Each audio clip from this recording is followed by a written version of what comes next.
Welcome back, mate. It feels like it's been like a month or so. It probably hasn't it? It's probably been like a Probably month. has been a month, yeah. Yeah. How are you doing?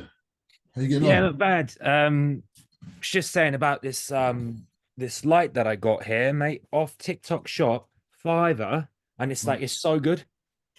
Is that right? So I've seen it in the BMS podcast. So I think you're using it there, aren't you? No, I've not, I only used it last night on with that Oh, okay. I light. swear I've seen it. I don't know. I feel like, well, okay, this is interesting because I've got the same thing going on, right? So I purposely turned my light off in the room and I'm using this light here. But to be honest with you, it's a bit shit. Like if it comes straight at me, Because last year we used to not last year, but when we used to record in the summer, it would still be quite like bright. definitely, mate. Definitely. I think been making me think. I went around my friend's house the other day. He's really into cycling. Like we're so different. Like we went to school together. Yeah. He's in cycling, but he showed me this podcast that he watches from cyclists, and the production quality was just amazing. And I thought to myself, "Fuck! I think this year I want to invest a bit more and actually make it like better." See, I've got a load of stuff. Like I've got like the proper lights that you need, like they're like set up with like the little boxes and that, I've got all that stuff. But it's like it's how do you set it up in like at home?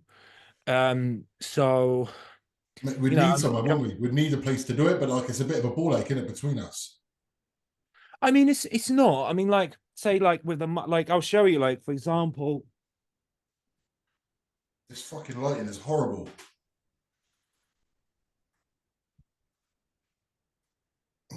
I have to cut this out. It's just a bunch of shit that you're gonna be talking. This mic, for example. Right. That's like the microphone that I use for my to record for my TikToks and stuff. So, it's worth it because it just ups the production value. Like I mean, there's nothing wrong with a mic on here. I mean, people can hear us clearly, but if you like want it proper, then Mm-hmm. it's I think worth it. I think the best podcasts, like, for example, well, Joe Rogan, but like, let's make it like more relevant and more like downscaled. Like Flex Lewis. Yeah. His podcast where we've got like multiple cameras and like, Yeah, and but it's they're like a still in proper, that. Ours is more like a virtual, like obviously on that he meets the people. yeah. And in an ideal world, that's what you do, right? That's what you do. And I know a few podcasts do that, and I think it's a good idea. So we're looking at hiring out a shop at the minute. So for her to, she's going to do all of our aesthetics in there and potentially combine it with my tattooist. And I now need a room that I can obviously record all my stuff and things like that. So potentially do the podcast in there as well. Mm. When you say a place for your tattoo, what do you mean exactly? Do you just mean like what you record, or do you mean that you're going to do something else? Yeah. So like the podcast, just to kind of work away from home. Yeah. Um, so it's definitely it's nice to have like somewhere that's not a home, so you can kind of record and do certain things. I agree, mate. I agree. Well, I don't know if you remember or not. About a year ago or a year and a half ago, I got these microphones and stuff, and there's like this little thing I've got. I used to use them. So this is actually a lot clearer and better. Oh yeah, so that's the thing. Like in my head, I was like, "Is it really worth it?" And then I've listened to some of ours back, and I'm like, "God, you sound clearer than me. I think I sound quite unclear." So hopefully, this and as I say, I think it'd be good to do a podcast where you're actually in a place and you invite people there. I think it's so much better. And if you actually, like at the moment, obviously what we do is quite small scale, obviously. But if we were to upgrade it, I don't know. Yeah, yeah. I mean, even like I've even thought about starting a podcast to do with my tattoo stuff, where I can just bring on certain tattoo artists and things like that, which could be, yeah, could be quite but again, like if I had the room, then that would be Yeah, better. I think the problem with that is really fucking obvious, but it's geography. Like when you do Yeah. this, you don't need to, you just be anywhere, and that's fine. I Yeah, think, yeah. I mean, you yeah, could still do that, and just set up the camera, and then that records it. You can just set up a camera, which again, I've got a camera. Mainly, I just use my iPhone, just because But I've got plans for like transitioning to more like public content. So if you're recording outdoors, then you obviously need all the camera and mm, need all that stuff. So, but for home. you know, your iPhone just does. And the way social media is set up, so like for TikTok and Instagram and things like that, there are certain ratios that they want for the video, for the content to look like, so it takes up the whole page. So you don't see the little black bits at the top of the Yeah, bottom. yeah. And also, like, yeah, people, oh, you can create 4K videos and that. You can, but when you upload it to TikTok or Instagram, it will downgrade the quality, so it goes up to 1080p anyway. I was thinking that every time I used to worry about like photos and whatnot being on Telegram because it doesn't lose quality. Yeah. Whenever you upload it, it's a load of shit anyway. And especially and screenshot, every time you screenshot, it just loses quality as well, doesn't it? Yeah. I don't know. So they don't even support, like, social media doesn't even support that high of quality anyway. So having a 4K video shot at 4K, it just takes up the space. It's Yeah. not, there's no benefit. So, Yeah. you know, but it's still just nice to have that option. Definitely. I keep toying with the idea of like making it a bit more like I don't know if people care or not. Like, again, to reiterate, what we're doing is so small scale. Does anyone even give a shit? Do you know what I mean? And maybe the reason why it's small scale is because the production's so low. If the production was better, would it be higher? I don't know. I think if I started a podcast on my channel and then we made it about, not about bodybuilding, but we made it about just random shit. You know, you see these podcasts of guys just reading out tweets and just shit like that. That could be, you know, but then again, I also get quite a lot of people on. It's funny because I recorded a video on, you know, the shaving videos that I do. Yeah. And the amount of people that were like, why is your hand shaking like when you're like, oh, you're just flexing? I'm like, oh, actually, the reason is because I took a tab of Clen on Monday and my hands were like shaking. So I obviously had to explain it. But people don't get that. And people were like, oh, it's so good that you're transparent. I'm like, we've literally got about like how many podcasts and we literally just talk about that stuff. I said it's not a secret. But yeah. Isn't it funny? People think they're catching up. You know, like if people like they think by saying steroids to you that you're going to be like, oh no. Yes. Yeah. Like, yeah. Like, yeah. I don't care. Yeah. Literally. Yeah. Fucking but yeah, weird. it was yeah, stuff like that. But I think it's more just tailoring it to like everyday people, because it's like with bodybuilding stuff, there's always going to be that niche of people that you're, but again, it's what do you use the podcast for? So if you just use it for like random followers, then fine, but are they going to convert? Because ideally that's what your idea is with this podcast, you know. So, and because it's fun, but mainly to kind of complement the business. Yeah, it's a bit of both, isn't it? It's a bit of both. Yeah. It's like people get to know you in longer form, so they actually get to hear your opinions on things or not. But it's generally, if it was just about that, then I probably wouldn't even make a bodybuilding one. If you just wanted numbers, you probably wouldn't talk about something so niche, would you? Yeah, that's what I mean. And again, like you can probably draw certain numbers because it's just law of averages. If you've got 100,000 people watching the podcast compared to 1,000 people watching the podcast, you can, like, for example, if I wanted to market my coaching now on my other Instagram, how many people can I get to sign up? Shitloads, easily. You know, just because it's law of averages. Numbers, yeah. So that's how you get a load of these people that ain't got a clue about shit, but just because they got the numbers, they can pretty much sell anything they want. So, and that's why you got to be careful. You got to be careful what you promote, who you affiliate with, and you know. So, do you know what? On that one, right? I've had numerous conversations over the last like probably 2 years with Amy and with my parents and with even just like close friends about like how the potential to earn more is there. But my argument is always I want my work to be like, so instead of like trying to appeal to everyone, I only want to appeal to a certain type of person. Yeah. You know what I mean? So for example, use your example there. If you were to promote on the Ink Body one, you're just going to get a load of people who don't really know what the fuck they're doing, don't like. Yeah. So my argument is I don't want that kind of business. I want the kind of business where everyone's focused and is on it. You know what I mean? Oh, of course, yeah. That's and they can be on it, but it's more the level they're on. You target to bodybuilders. Yeah. And, you know, that's fine. But I think you still need that type of like level of people that are kind of like lower level, just because it's just easy work. It's easy money. It's easy work. You know, Yeah. Do you know what? I don't mind low level people. It's absolutely fine as long as they give a shit. yeah. As long as they're trying not to be low level. Do you know what I mean? That's fine. So low level is absolutely fine. But I got to be honest, if like I don't want to name any names because I don't want to make it like personal, but there are people that I know coach and they just take on anyone and everything and any like, and to me that's not what it's about. I wouldn't get job satisfaction if I was just talking to a load of people who didn't give a fuck. I think you're now at the point where you can choose. You have got that luxury to be able to choose. You know, when we first started out, you didn't have that. You kind of No. just took on Yeah. anyone that was willing to come on. Yeah. And that's just obviously that becomes more and more, you know, a thing as the longer you do it. Yeah, definitely. Yeah, I vet people a bit harder now. You know, if I just get a feeling, I just get a feeling. They might not even say anything good or bad. I just get a feeling when I'm talking to them, and if I think they're going to be a headache, I probably won't bother. You know? 100%. Yeah.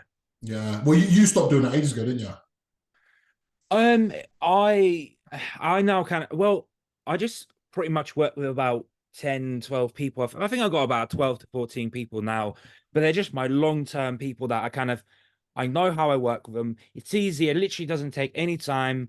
And that's kind of my game now because I don't I don't have the time or the desire to have to take on more people because I just do other shit. So it's not, Mhm. you know, I still want to keep in that circle, but not to that point where it's like almost like the main thing. Because you know what it's like, you know, you've got 45, 50 clients, it's a lot of workload. Yeah, it takes up a lot of headspace, especially like if you want it to be personal. You know what I mean? You want it to be, you know, you need to know what they're about. You need to like know stuff about their lives and stuff. You know? Yeah, yeah, yeah. And it's not just like I said, it's just oh, do this, do that. It's more you got to have these phone calls and you got to do you know the all of that stuff. It just you have to do that in order to actually provide that best service. Yeah. And now I'm kind of just you kind of spread yourself too thin. So, you know, you kind of run that risk of your service just going to shit. So Yeah. you're better off just, you know, Yeah. For scale sure. down. And yeah. There was someone that you used to have, and I wanted to know it's because the other day I saw his story. Do you know? Is it name? His name's Nick. He ruptured both triceps. Yeah, yeah, yeah. What happened to him? He was doing skull crushers.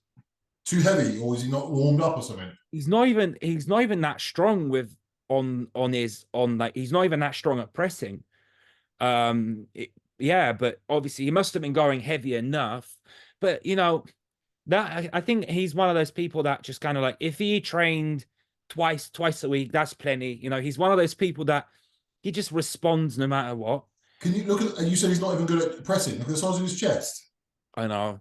His chest is bonkers. Oh yeah, he's not even that good at because he used to train with my other client Craig, and they're training partners, and yeah, Craig would just outlift him in Oh any no, Craig, the older guy.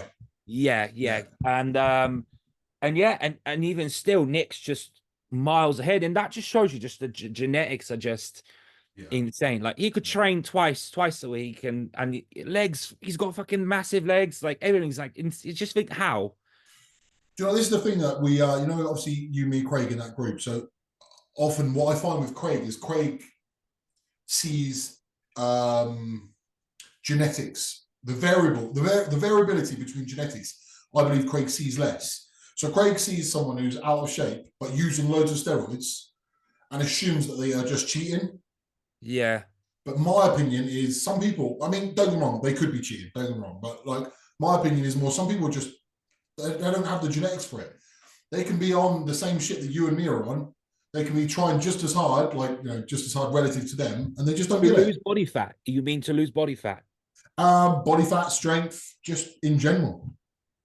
I don't know. I'm on the side with Craig on this one because I think it's a bit in the middle, right? Because people that, yeah, sure, they might not have the genetics. Everyone can get lean.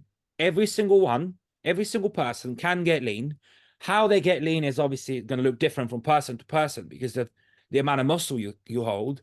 But also, I think a lot of people do just cheat and talk shit. Most people just, I'm one of those people that I never trust anyone. I think you're a little bit too trusting sometimes with the way people talk about, you know, sticking to their diet and how they train. This is another thing. Like Oh, I'm not losing body fat. Well, yeah, because your training is shit. You like, you get him to train, and then you send you videos, and you're like, you've got like 6 reps left. Like, what, Mm, mm. you know? So Yeah, it's interesting. So yeah, you fall more towards that side. Okay, that's I can't help but maybe I am too trusting, but I just think I think some people getting lean, like hey, for example, you and me, yeah, if we start at the same spot, I'd be lean in 10 weeks, you'd be lean in 20 oh yeah. weeks. Oh yeah. Like Oh what yeah. am I doing things doubly better than you? Or is there just genetic variability? I think it's a mixture of, yeah, one is genetics, but also the fact that you hold more muscle. The more muscle you've got, you've got 50 pounds on me. So in muscle, for example, let's say 50, right? Or 40, whatever. That's a big deal. That makes a huge difference. Um, you know, age of training, that makes a big difference. And I would say, are we doing things different? I'd say yeah, we are, because I would say that you're a lot more invested in achieving that goal than potentially I would be. So I might be like, just whatever, I chuck something else on top, whatever, things like that. So I would admit that you would be more invested, and that would carry on that would deliver the result quicker. You know what's annoying? I don't everything you've just said, I don't disagree with, like in the sense like I think people are just relaxed. What I'm annoyed about, I think I'm annoyed at myself because I've been so trusted over the years. Mm. Because my opinion is now skewed by people who just are lying. Yeah. People tell me, "Yep, bang on, bang on." Do you know what, bro? I've got some people that honestly, I actually would pay money if I could like have a secret camera on them. I would 100%. love to know what's going on because some guys, right, they are big. They're like they weigh 115, 120 kilos, and they lose like a pound, and they're eating fuck all food. And I'm literally, I can't work out what the fuck is going on. And your opinion would be that they're just cheating, yeah? I think so. I think not even like intentionally, but more, oh, he said do half a packet of rice, 125 grams of rice. Let's say you say 125 grams of rice. They're like, oh, that's about half a packet. Put the packet in, maybe it's like 3/4, you know. Oh, let me just add a bit of sauce, and it's like, oh, them guys that will go out to Costa and they'll get like a latte or whatever, and then it's like, oh, it's fine, it's just a coffee. So it's not that they don't even know. They know that, but it's like you just convince yourself. Do you know? Yeah, yeah. So in their head, they're not actually lying. Like they Yeah. believe what they're doing is bang on. You just justify in your head, and you think that's fine. That's all right. What pisses me off is that you'll never be able to know because the only way to do it would be like under lab conditions. Do you know what I mean? If you had like a group of like 100 people and they were all monitored 24/7, Well, they have how got are you that. going to do that? They have got that. When people obviously admit themselves to like these like places where they obviously make you lose weight, and they feed you a certain amount and you're not allowed to get out. What do people do? They lose a lot of weight. I guess so, but the only thing that I'm going by is what I've seen on like TV, perhaps. Like, uh, all I know is okay. Here's an example going the other way. Going the other way. Me and Craig trained about 3 weeks ago, and we were talking about Nave Styles. Obviously, Nave Styles, who coaches Craig, Yeah. and he was just like, he was making the argument because I said when I competed against Nave, which was October 2017, I said me and Nave were about the same size. We were the same height, with the same body weight. He actually won the show because he was really, really conditioned. But since then, he has just gone in terms of body weight, and my body weight has just gone up gradually. And Craig was like, "Yeah, but he's really on it." And my argument was, "Yeah, but so am I. I don't believe that Nave Styles is that How much old more. is he though? He's my age." I mean, I think everyone peaks at different times, and also, certain people are meant to be a certain weight. For example, we had Dave Crossland on the podcast last night, and he was something like 425 pounds. Sure, some of it was like quite a lot of it was body fat, maybe, but he said he dieted down. He was fairly lean at like 306. Some people just have the genetics to, like, a lot of the guys that get to like 300 pounds, they never ask, how do I get to 300 pounds? They just do it. They just get there naturally. Okay, so that kind of feeds into my point then. I believe some people are really poor at losing body fat. And I think that the rate at which they lose is like when we talk about getting away with things. Oh, I can get away with food. I can get away with doing that. Surely not adding a bit more rice and a bit more sauce is going to make someone just never lose body fat. I don't think it's a little bit. I think it's a big margin, because especially when it comes to someone that's used to being 120 kilo, and you're like, look, you've got to be at least 100. You know, you're talking about losing 20% of your body weight. That's a big deal for a lot of people, and it's more how long you've been at that body weight that will then make it easier or harder to get back down there. So let's say if you take 2 years off stage and you hold at 310 pounds, how much harder is it going to be to get back to down to 260? A lot harder. Yeah. So on that flip side, just to finish off on Nave Styles. So Nave Styles put his calories up today. He's weighing 330 pounds.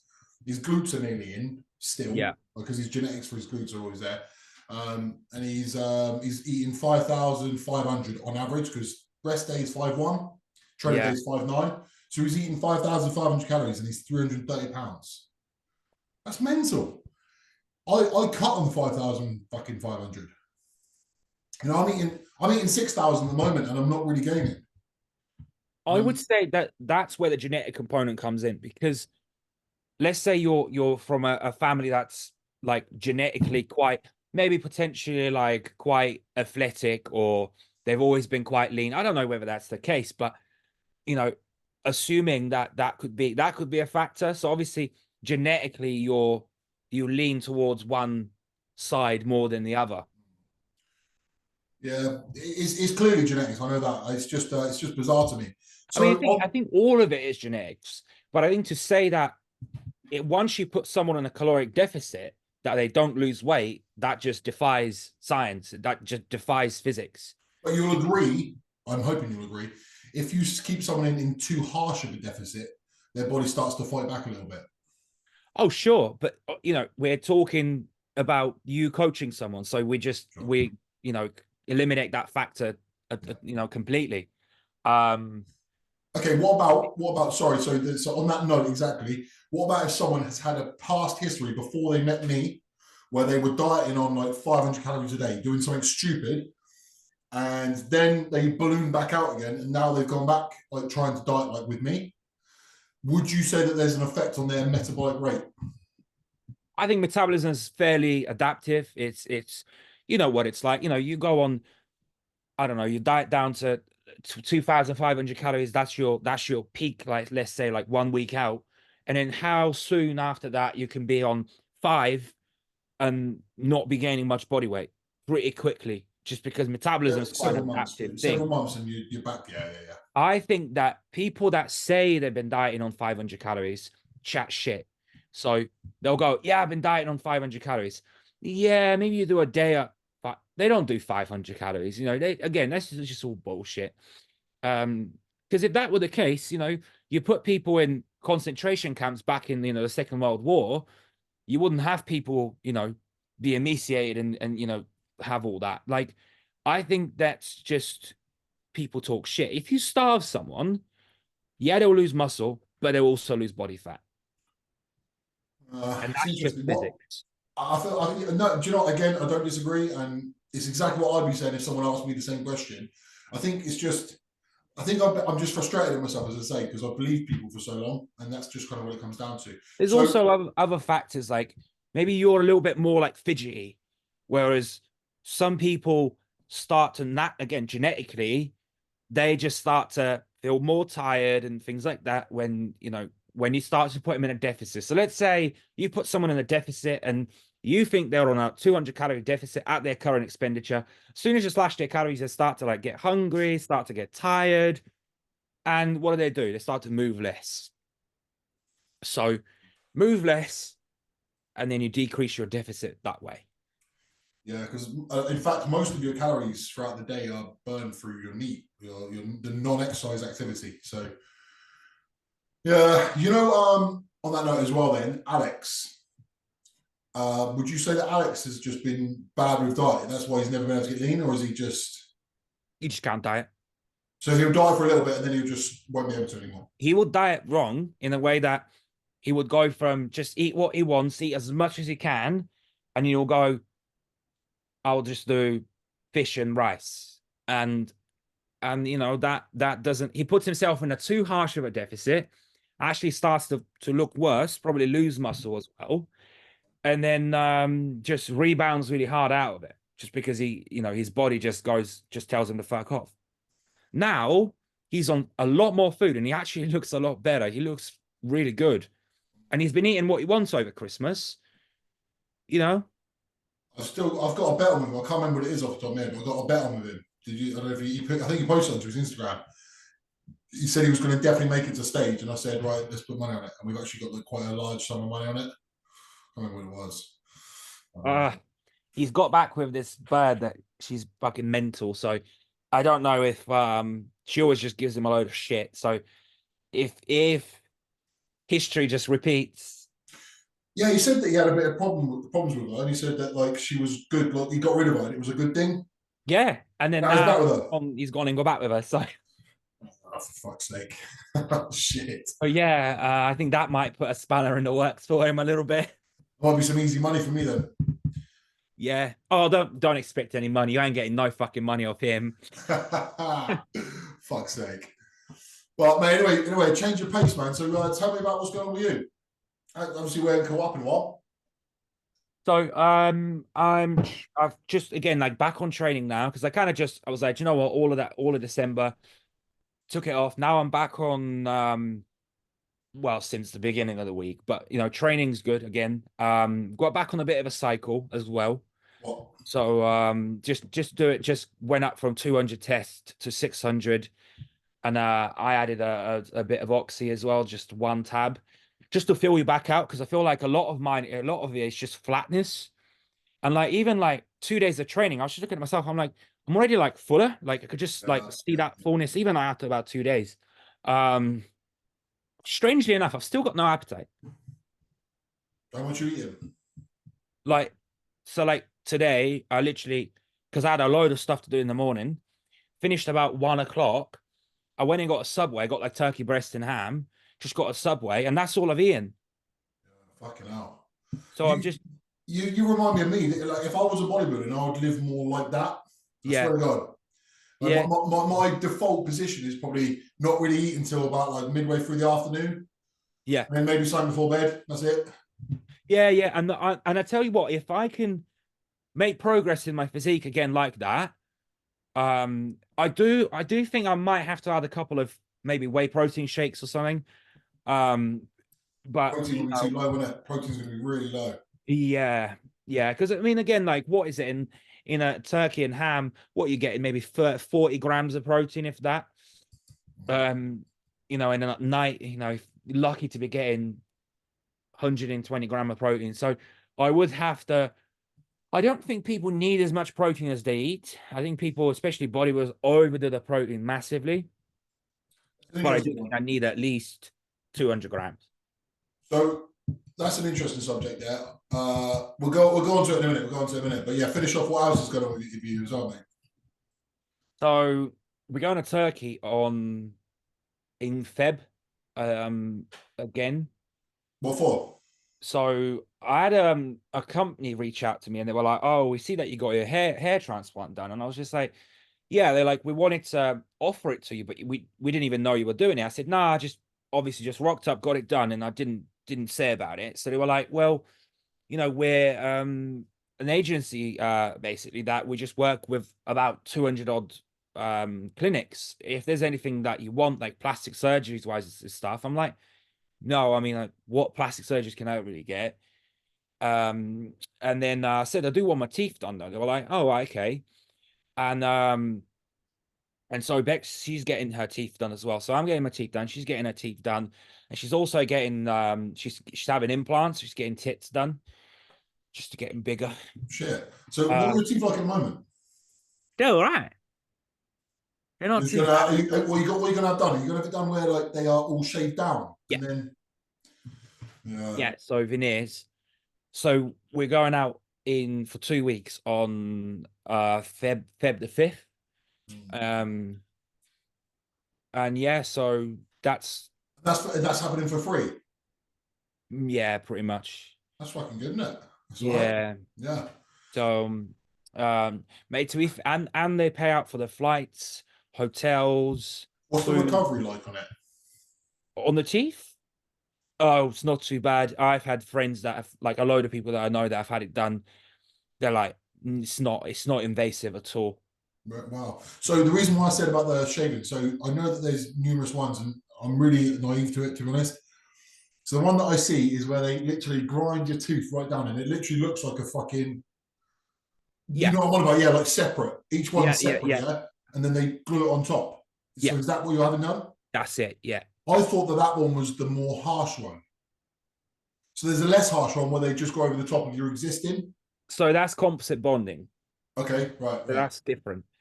I, well, harsh. There's not like harsh and non-harsh. Like with that, you're kind of done. Once you've had it done, you've always obviously every 10 years you got to go get him changed and stuff like that.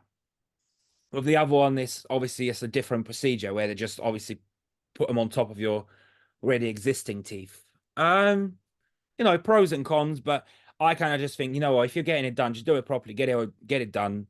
And yeah, so like I said, my teeth aren't even bad, but I just want them done, why not? for sure. I think if you get them done well, I think it looks really good. I think some people's looks a bit silly. There's someone who I saw today, funny enough, now we talk about it, and I really like him as a person. Like when I met him, he was really nice. But you know the Barnsley Pitbull. Yeah, I find that his teeth look too fake. Yeah, so Do you you can know what I'm obviously on get about? like the Hollywood smile, which is like almost Exactly. like the piano teeth. Exactly. Yeah, yeah. Yeah, Everything's like dead straight. yeah, that No not gaps. that. Now, Gary Ingram, which is a friend Yes. of ours, Yeah. he's had his done. Mate, his looks so good. He showed me. I saw him. I saw him in Southampton. Yeah, he showed me. So he's got the fangs still, so it still looks Yeah. natural. He hasn't picked like the brightest white you can get. So that's important. Like you don't Yeah. want it to look stupid. Like it's Yeah. like almost like, yeah, you still want it to look semi-natural. 100%. I had a friend of mine, a guy called Ian Proctor from Yeah, Southampton. I know Oh, Ian. you Yeah. know Ian, yeah. So I used to Yeah, live yeah, with yeah. him. Yeah, He yeah, was, yeah, I know he Ian. was, he was my housemate, yeah. Yeah, So yeah. when he had these little things that he could put in, like he put over the top of his teeth, and it was so obviously not his teeth, Yeah. and it made him talk really funny. He was talking like with a Yeah. lisp. Gives you like a Uh, lisp. yeah, he's like, and I was like, he was like, "Do you reckon it's noticeable?" And I was like, No. Um, I thought he got him done. He actually got him done. They're not like the stick-on ones. he might have done, but this was like, so he lived with me in 2019. Yeah, yeah. No, I know. I've been to your house when Yeah, he was. yeah, yeah, yeah, yeah, yeah, yeah, yeah, Yeah. yeah. So yeah. No. Yeah. It does matter how you get them done. But obviously, when you go out there, they measure them out to your mouth. They measure them out like how you want them. Like make sure that you're happy with them and all that stuff. So I, there's something that I would definitely consider doing, right? So if you look at my teeth, right, my top ones, yeah, fine. yeah. My bottom ones, so they overlap. Yeah, but they're not bad. They're just, it's just again like it's just being extra picky. No, the thing is, in this lighting's actually quite kind to them. It makes them seem really like better than they are. Like when I look at like I brush my teeth, I have a little look. Yeah, Like because this one in here is behind the other teeth, behind. I can't clean it properly. Right. So I scrub, and it just hurts my gums Yeah, yeah. because do you see what I'm saying? It doesn't get proper like yeah. So and the reason why this is happening is because my wisdom tooth, both sides, grow inwards. So instead of going that way, they grow that way, and it basically pushed all of my teeth forwards and made them overlap. So I would probably get it from my bottom ones, I think. Oh, if you get it done, they do like let's say 20. So I'm getting 20. So it's like 10 up, 10 bottom. Do this might be a really naive question, so sorry already, but is it not worthwhile if you've got the money just to get rid of all your teeth and just have fucking veneers? And the reason why I say that is because no teeth issues for the rest of your life. No, because you still got to get them changed every 10 years. Okay, so that's where my naivety comes into it, right? So, but what I'm saying is, you're never going to get toothache. They're not going to rot. They're not going to anything, are they? Well, I don't know, but the fact Okay. that people that have all this money that can get it done, the fact that they don't get it done, there's got to be a reason for it. Right. I don't know. That's a good question. That's a good question. You see what I'm saying, right? So how many people above the age of like from like 50 years old to like when you die, Yeah. most people have got issues with the backs of their teeth because Yeah. of like rotting and do you know what I'm saying? Decay. Yeah. So again, if you've got the money, surely you get to about 45 and just think, fuck that. Get them out, have veneers in, and then you're good to go. It might be harder to like file them down at that point, or Right. I don't know. I'll need to look into that as to why don't people get the Yeah. entire set of teeth? Because it's not more massively expensive, really. How much is it for like a normal person? $4,000. And that's in Turkey. Yeah. So in the UK, it's probably To going be to be like fair, six, you can seven. probably get it again. Like the prices seem to be very similar Turkey to over here, like Oh. now, because of the competition. Right. Like the company that's obviously doing ours, they've got a like headquarters and stuff here. So they've got like a lot of the clinics and that here. So you can go and do your checkups and stuff like that here. Obviously, if you got to fly back, if they've got to like do something else, but a lot of it is over here. Well, that's cool. So Bex is going to have her titties done as well. yeah. Well, I said to her, you might as well. She's like, Hey. I don't really need him any bigger. I'm like, you might as well just get him bigger. Are you a tits or ass man?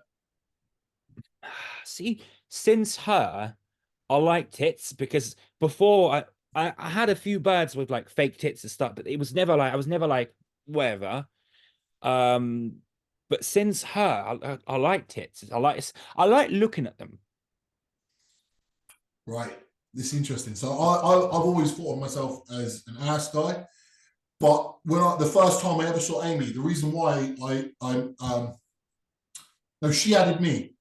She added me, and I looked at her photos, and I inboxed her. I inboxed her based on one photo. Yeah. There was one photo I saw, and I was like, yeah, fucking yeah. And it was because of her tits. She was super lean, but she had big boobs still. Yeah. And it was that combination that I really liked. Because normally when a girl goes lean, her tits go, right? But where she's got them done, they fucking stay. So that was what really drew me in. So yeah, Amy kind of converted me a little bit as well. I think hers have gone a little bit smaller since like maybe a couple of years ago. So I said to just get them done, just have them like, and especially has she got smaller in body weight? Oh yeah. Oh, so that'd be why then, wouldn't it? Yeah, that'd be why. Yeah, probably. And she's also getting 4 areas of lipo. So she's like, oh, no matter what I do, I can't lose like that stomach, because when obviously you've given birth and that bit and like the sides of the legs. So she's like, it's just like she says it's a genetic thing. So she's getting that done as well. So she's gonna be fucked. So what have you said to her when she says it's genetic? To be fair, like I think that again, everyone's got those certain areas. Like for me, again, it's my midsection. That's the last bit that goes. For you, it's like your ass and things like that. Like everyone's got those. Like so, because if you look at like her family, they're all built the same way. It's like it's almost like you hold it like in your hips, not like in like the tops of the legs, like almost like where like the quad like attaches. Yeah. Weird. That's where girls hold it, though, isn't it? That's where a lot of girls hold it, though. Yeah. So yeah, she's getting that done. But she's going to be in pain. Oh, mate, yeah, I'm gonna have all the housework to do. Oh shit, yeah. When you had your gyno done, did they liposuction you as well? Did they? No. Yeah. I don't know why, but they said just didn't need it. I don't know. I fucking didn't need it, but they fucking did it to me. It's not like I had loads of fat in my chest. Yeah. Oh man, but anyway, that was what made my recovery slow. If it wasn't for that, quite a lot. Did they pull quite a lot out? So I literally held the fucking bottle. There was 50 milliliters of fat and about half a liter of fucking blood. Right. Horrible, mate. So that was I'm a bit annoyed to be honest because Adam Harding. Yeah. So he went to the same place I did. He messaged me and told me. So he's just had his done, and he was like, "No, they didn't do lipo with me." And I was like, "Why not?" And he's like, "Oh, because they said I didn't have much body fat there." Yeah. And I was like, "What the fuck?" I know. So the fact they did lipo is what made it so slow recovery. So I'm a bit gutted, mate, because I've still got scar tissue there now, and it's because of the lipo. Really? Yeah, because of how fucking hard they do it, you know. Fucking hell. Yeah, it's still yeah, it's still a little bit shitty. Like it's Huh. still a little bit numb by my nipples. Yeah. I can imagine. Yeah, that's what they said to me. They're like, "Oh, you don't need it." I mean, I can't remember what I looked like at the time, whether I was fat or not. But you know, I would have definitely had more body fat than you. So Didn't you get yours done? Done? You got it done for cheap, didn't you, in Bulgaria? yeah, I got that done in Bulgaria. But I asked the clinic as well, because again, my job would be to promote them in that, and I asked about the gyno. And I'll actually have a look what they're saying. So they charge 4,500 grand for 4,500 euro for the procedure. Fucking hell, it's quite a lot. Is it? Yeah, it's quite a lot. So I got mine done in like 20 minutes drive down the road, and it was two grand. Yeah. Yeah, but let's say I went there, would it be 2 grand? Well, yeah, because if you've got an influence on social media, yeah. No.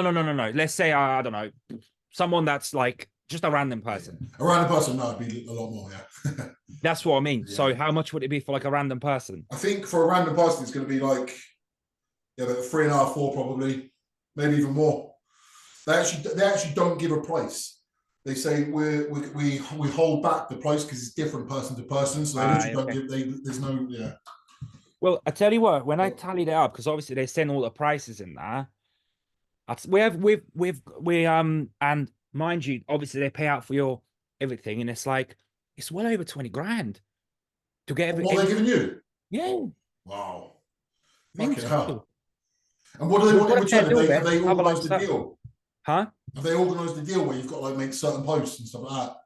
Yeah, there's a contract. Yeah. So with the hair one, there wasn't that. So say someone signs up, gets their hair done, it was more like a verbal agreement. So I know who signed up. So for example, Connor, he's gone and signed up, so I'm going to get 10% from that. Someone goes and signs up, they pay you 10%, but it's not like in writing where I've got to do post this, that, the other, talk about it. So you know, that's slightly different. They've got a contract and stuff, but you know, if you wanted to go get something else done, you know, in the summer or whatever, you can. It's On that note, how is your hair getting on? good, mate. Yeah. I've obviously they sent me an email like a couple of days ago, and they're like, "Oh, it's been 3 months since you had it done. Your hair should now start to grow properly." I'm like, my hair's been growing fucking loads. Do you think that, like, so I'll be honest with you, from my perspective, it looks like it did before because I never thought that you needed it. Maybe I didn't think that you needed it because actually me and Craig said the same thing. We both, I didn't realize Chad even needed it. I do like when you look at it yourself again, like when you style it in a certain way, like especially like still over here, you could still see like, here is a lot fuller, but over here I needed a lot more. At the moment, to me, you look like you did before, and I mean that in a good way. I mean that in a It good could way. be. Yeah. I think so because again, like when I do that, I mean, you'd know you can feel the Yeah. So it's not even started to grow yet, apparently. So that's just more hair. I seem to remember mine was probably between 6 months to a year was when I really noticed it. Right. In fact, probably a year. At the year point, I remember when the hair was at its thickest at the end of 2018.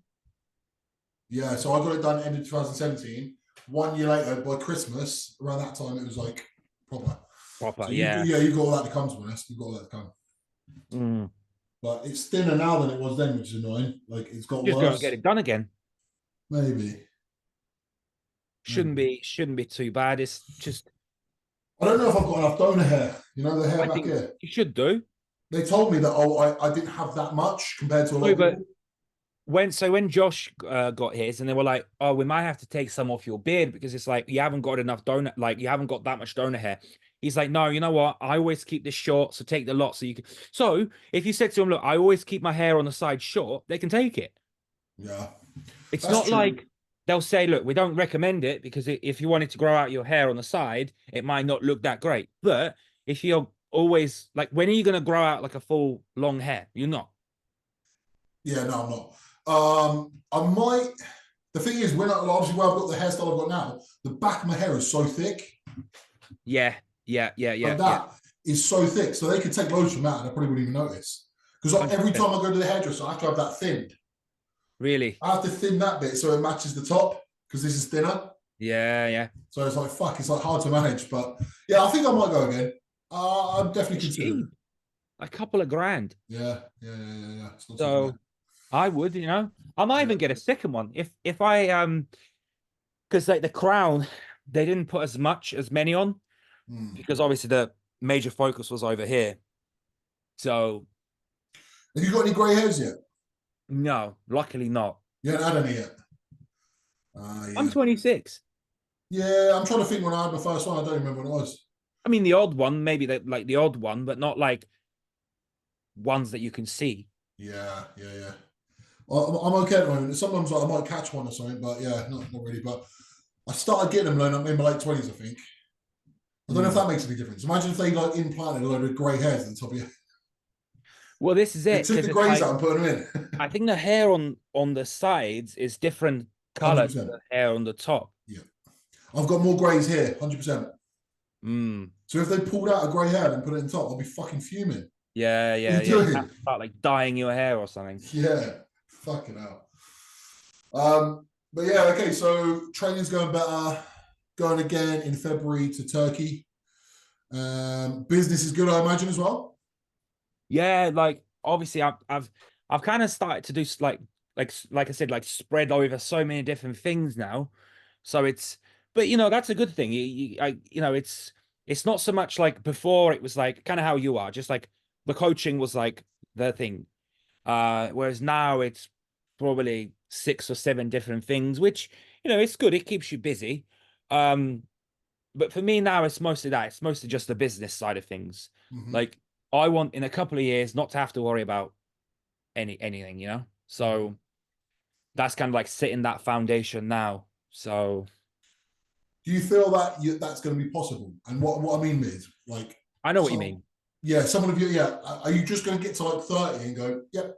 No. Do you know what I'm saying? Like, it always there's always more. No, but I think if you set the foundations, it obviously you got to do it at some point, and it kind of takes a lot more. You know what it's like if you when you start training in the first 3 or 4 years, you're making a lot of progress, and at that point, you got that foundation to the point where I stopped training for 6, 7 months, and it's like, yeah, you can tell, but you can't really tell. Right. And as soon as I start training again, it starts to come back quickly again. Yeah. So it's in a sense of that, not so much that I'll be like, oh, I'm good, but on from that perspective. So do you think it's going to involve investments into stuff that you believe is going to like give you residual money? Well, I already invest quite a lot. I already invest quite heavily, like with all of my kind of money that is almost like kind of like from that I don't need that I kind of save. Yeah. I've already invest that quite heavily into different things. So so yeah, for sure. I That's think good. you've got to. Speaking to people like you makes me annoyed at myself because I was at 26. I was like the opposite, man. Like you're Yeah, 26, but you've got your head screwed on more. You know. it's a priority thing, it's more a priority thing on what's important. And again, like for some people it's kids, right? For some people it's money, for some people it's other stuff. It's just just a priority to each individual. So Yeah. that is the one for me. Yeah, that's But I've fucking. always been like that though. Yeah, I can't say the same. Can't say the same about myself. So that's cool. I'm always whenever I speak to people who are like early 20s and they've got their shit together already, I'm always a bit like, fuck, man. Like that's just not how. That was not my life. That was not how it went for me. So I always find it interesting when people have screwed on quite early. I think it's more like you're not someone that's like for you, it's kind of like you want to be comfortable, but you don't necessarily care to be a millionaire. No. Whereas that is my goal, for example. So Mm. like multiple. So, it's a just a priority thing. For me, so like, I think my thing was always this: I just wanted to be comfortable. I wanted to not worry about money. Yeah. It's not even about being rich. It's just about not. You know the kind of people, right? You know the kind of people that like they're looking for deals all the time. I don't know why, but it fucking winds me up. Like they'll go to certain supermarkets because the fucking vegetables on offer, or the fucking rice is cheaper, or like the cereal, or they do cheaper cereal. Like I don't want to be that guy. That's a fucking no. It's a big no. So for me, I just want to be someone who doesn't worry about bills. Like Yeah. I go and buy what I want when I want within reason, and I live a really comfortable, like stress-free life. That's kind of what I want, as Yeah. And that, opposed to yeah. and that's like, that's more than fair enough. Like as long as you're happy with the way things are, and it's also stress as well, because it's like managing all these things that like are sort of like that causes a lot of fucking stress. Um, Definitely, mate. I think sometimes I find myself content, and then because of my awareness of other people, I end up becoming less content, right? So I know it sounds quite obvious, and probably quite a lot of people can relate to it. If social media didn't exist, I probably wouldn't be aware of what other people are doing and not doing, and I would care less, and I'd be more content with my life. But sometimes I see people who have been doing what I'm doing for less time, doing way more numbers, way more money than me, and I'm like, and it does make me think. And I'm like, well, hold on a minute. 5 minutes ago, you were happy. You were happy with your life. Everything was good. yeah. Now, 5 minutes later, you see someone else, and all of a sudden, you're thinking about shit, and you're not as happy anymore. But see, to me, that the goal of just being content, that's not good, because it's like you're never content with your bodybuilding goals because you always want to be better. So I think being content and comfortable is it's not a good. I don't see that as a good thing. Interesting, but Like I don't ever want to feel like, yeah, I've like, because there's nowhere to go from that point. So what do you okay, do? okay. Maybe my interpretation of being content is probably inaccurate. Like, no, not no. Hold on. What you're saying is not what I'm after. I'm not after just plodding along and being like that will do. Yeah. I'm not saying that will do. I'm not saying that. But what I am saying is somewhere between that will do and millionaire. I want to be successful, but I don't have to be like the most successful. Yeah, yeah, yeah. Does that make sense? Like if I'm earning less than other people, I can live with that.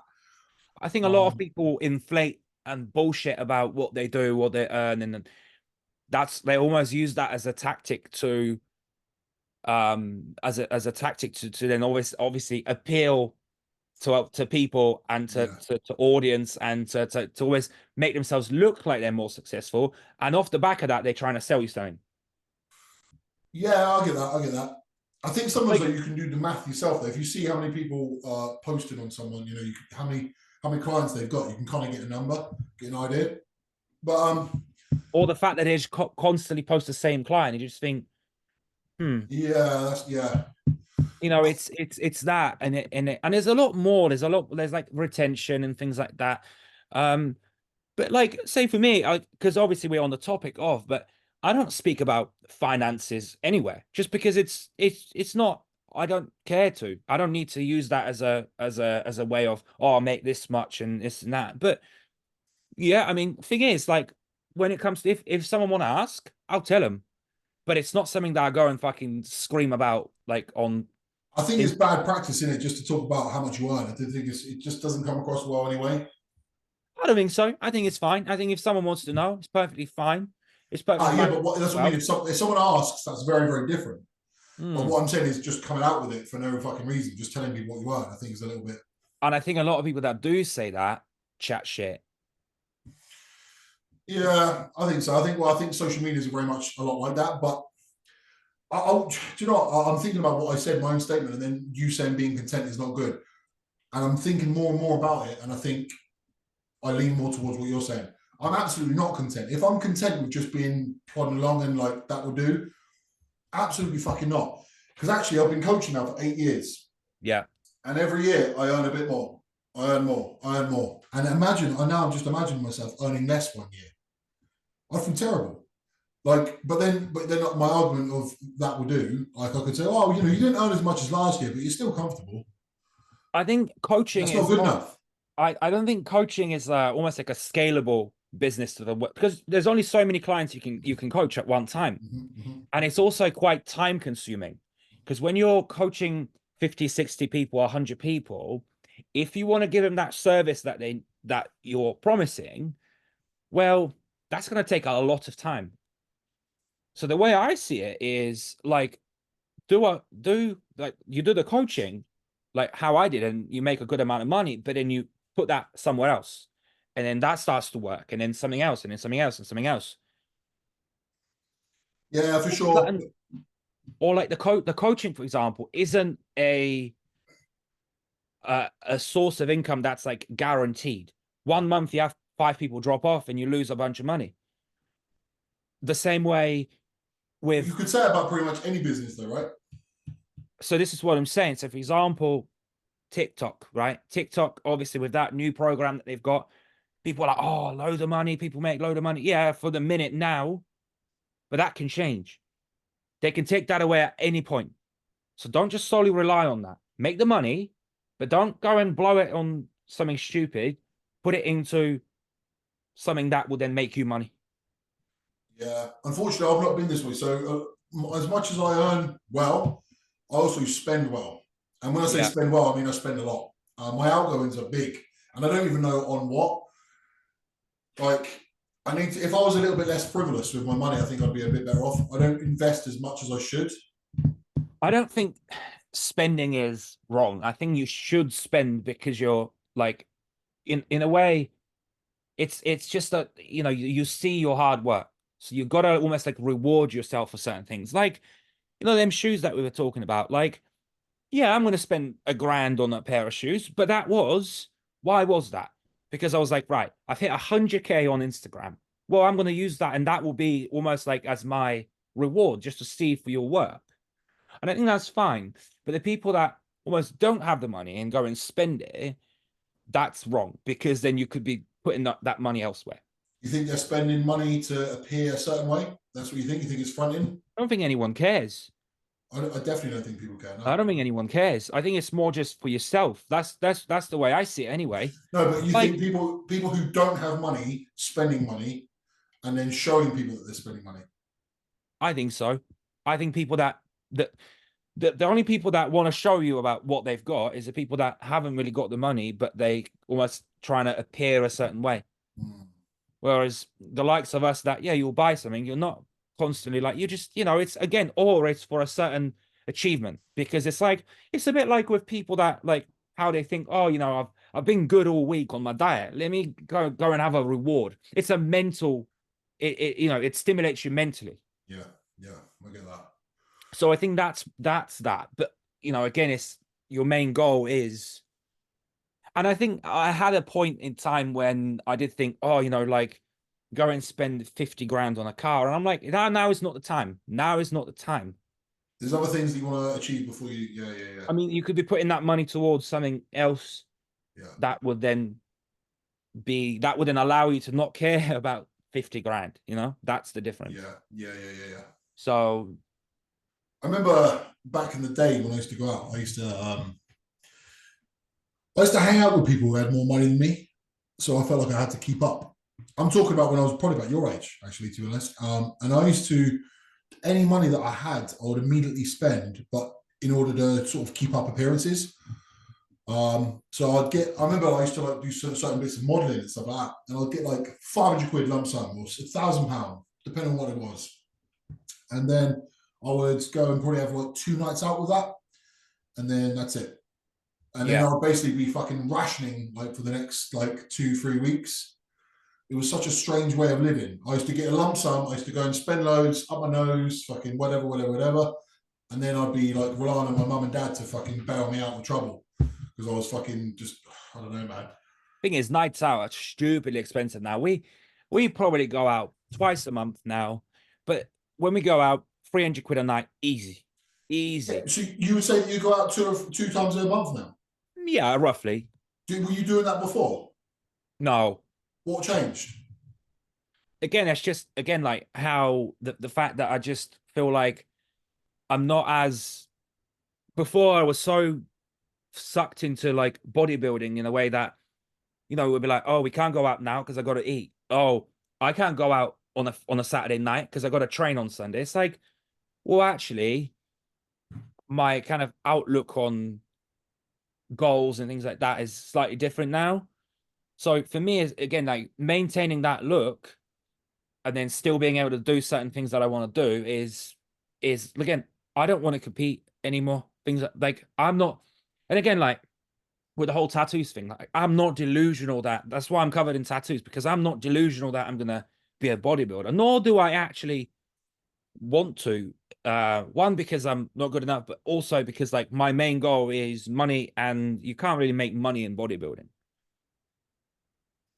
So it's Yeah, only, more, only the elite, yeah. huh? Only the elite. Bro, even the elite, there are kids that are like, investors or whatever, and they're making like millions, making more than any bodybuilder you can think of. I guess it comes down to like, well, yeah, what is the goal? And I guess for you, money's more of a motivator, isn't it? It's not even just money, it's more like just how I would, again, like I spend what, like from maybe 16, 17 up to 25, which is what, 8 years, heavily into like that lifestyle. And I'm like, I think I've had enough of that now. I've had enough of that. Like, and again, it's like, what does it bring you back? Well, that answer lies within you. This is So what I mean. Yeah. there isn't a there isn't an objective answer. There's a subjective answer. So what does it give me? If I didn't do it, I'd feel quite unfulfilled. It gives me so much mentally that I don't want to not do it. I still do it. Like I said, I'll still train. I'll still train 5 times a week, but it's more so the extent you're doing it to. Yeah. Like before, like I said before, you that takes up a lot of mental energy as well. Like you'll get up, you eat, and then you'll just sit there thinking about your session. Like we've spoken about this so many times. You'll go train, you're fucked. And then come back, you want to just sleep. You're not, you don't really have the energy to do anything else, much else. Um, and that's just how it is when you do it properly. Mark my words, I'm going to make a prediction because I know what kind of person I am, and I think that you are as well. Having done that way for 7, 8, whatever, however long, living Yeah. like a bodybuilder, being very, very serious about it. You now just doing it, but not really caring so much about the end result is not going to be stimulating enough, and it's going to fade out more and more and more.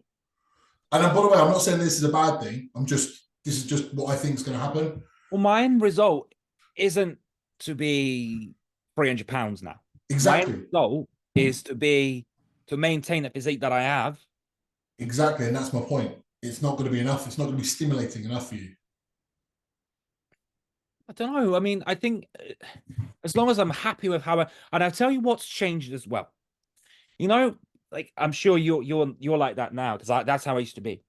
I'll put a t-shirt on, like say going on a night out, and I'd be like, oh, get changed about 4 or 5 times because you're like, I don't like how my arms look in this. I don't like how my chest looks in this. I don't like how my legs look. Now I'm like, my legs like shrunk quite a bit because again, I've been getting them tattooed like for months and months. And now I'm like, I don't give a fuck. I'm like, I took a picture with a couple of my mates, and Beck was like, fuck me, can you see how much smaller you look compared to them? I'm like, yeah. I'm like, I don't really care. Like, I took a picture with her. I understand. But that's my point. I don't think you're going to be stimulated enough, and it's just going to fade more and more and more and more. Because to go back to what you just said, like it's like me saying being content. You're basically doing that, but with your physique, you're saying, "No, I'm just content with just whatever," But I don't believe that it's going to give you enough here that, as I say, it's going to be a complete back burner. It's going to fade till it's like 10th on the priority list. That's what my prediction is. I mean, I think it's because of what you just saying. I'll just completely stop training. It will become very much an afterthought, and I don't think that will happen in the next year. But I think that will happen over the course of 5 years. Within the next 5 years, it'll be very much like as and when. I think I still quite heavily rely on my look to do what I do. Um, because it's like there's a load of people with tattoos and that, but like almost like a tattooed bodybuilder, it's still a niche thing, right? Attracts people. So if I was to do my videos of just like talk, it's not going to get the same traction as if I'm just sat by the camera like flexing, and it's Okay, different. yeah. So I I still know, but need I feel that. like I've got a crystal ball. I feel like I've got a crystal ball, and I feel like it's going to fade, fade, fade, fade, and then your image, what's gonna happen is you're gonna go, oh no, I'm getting smaller. I need to quickly ramp it back up again, and you Yeah. will. You'll have a period of time where you ramp it back up again, but then it'll go down again and ramp up, and in the end, you'll get pissed off of this little cat and mouse thing that you're doing, and you'll end up just changing your angle. And instead Yeah. of being the muscular tattoo guy, you're going to be the tattoo guy.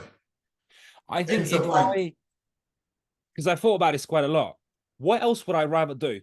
Because I still need that. Like, I just feel if I don't move, because I'm used to just moving and doing things, and you just get that anxious feeling. Whereas even if it was for an hour, I went and trained this morning, and that was good. I don't train the same way. I go in there, I still train fairly hard, but not like how I did before. Come back, I feel good. But there isn't anything that I would rather do. Like I thought about it. Would I want to do boxing? I'm like, nah. Would I want to do running? Nah. Like, what would I rather do? There just isn't. Yeah. I unfortunately my crystal ball has let me down. I don't know what the next answer is, but yeah, I think that it's just going to fade for you, and it will just turn into a yeah. I mean, I'll go as and when, and your body's going to still be good. You'll be better than the average guy, of course you're going to be, but it's just going to be. I don't know. I think that you'll evolve, and it'll be tattoos and something else. Yeah. Maybe like I don't know. I don't know enough about tattoos to make that judgment. I think I've made quite a big flip over since this time last year, Yes, you've changed a lot. because I was literally just like how you are, basically. Mm-hmm. And now I've just undergone and you're just like that. It's just insane. Like, I'm telling you what, like, and yeah, I think you've said this before.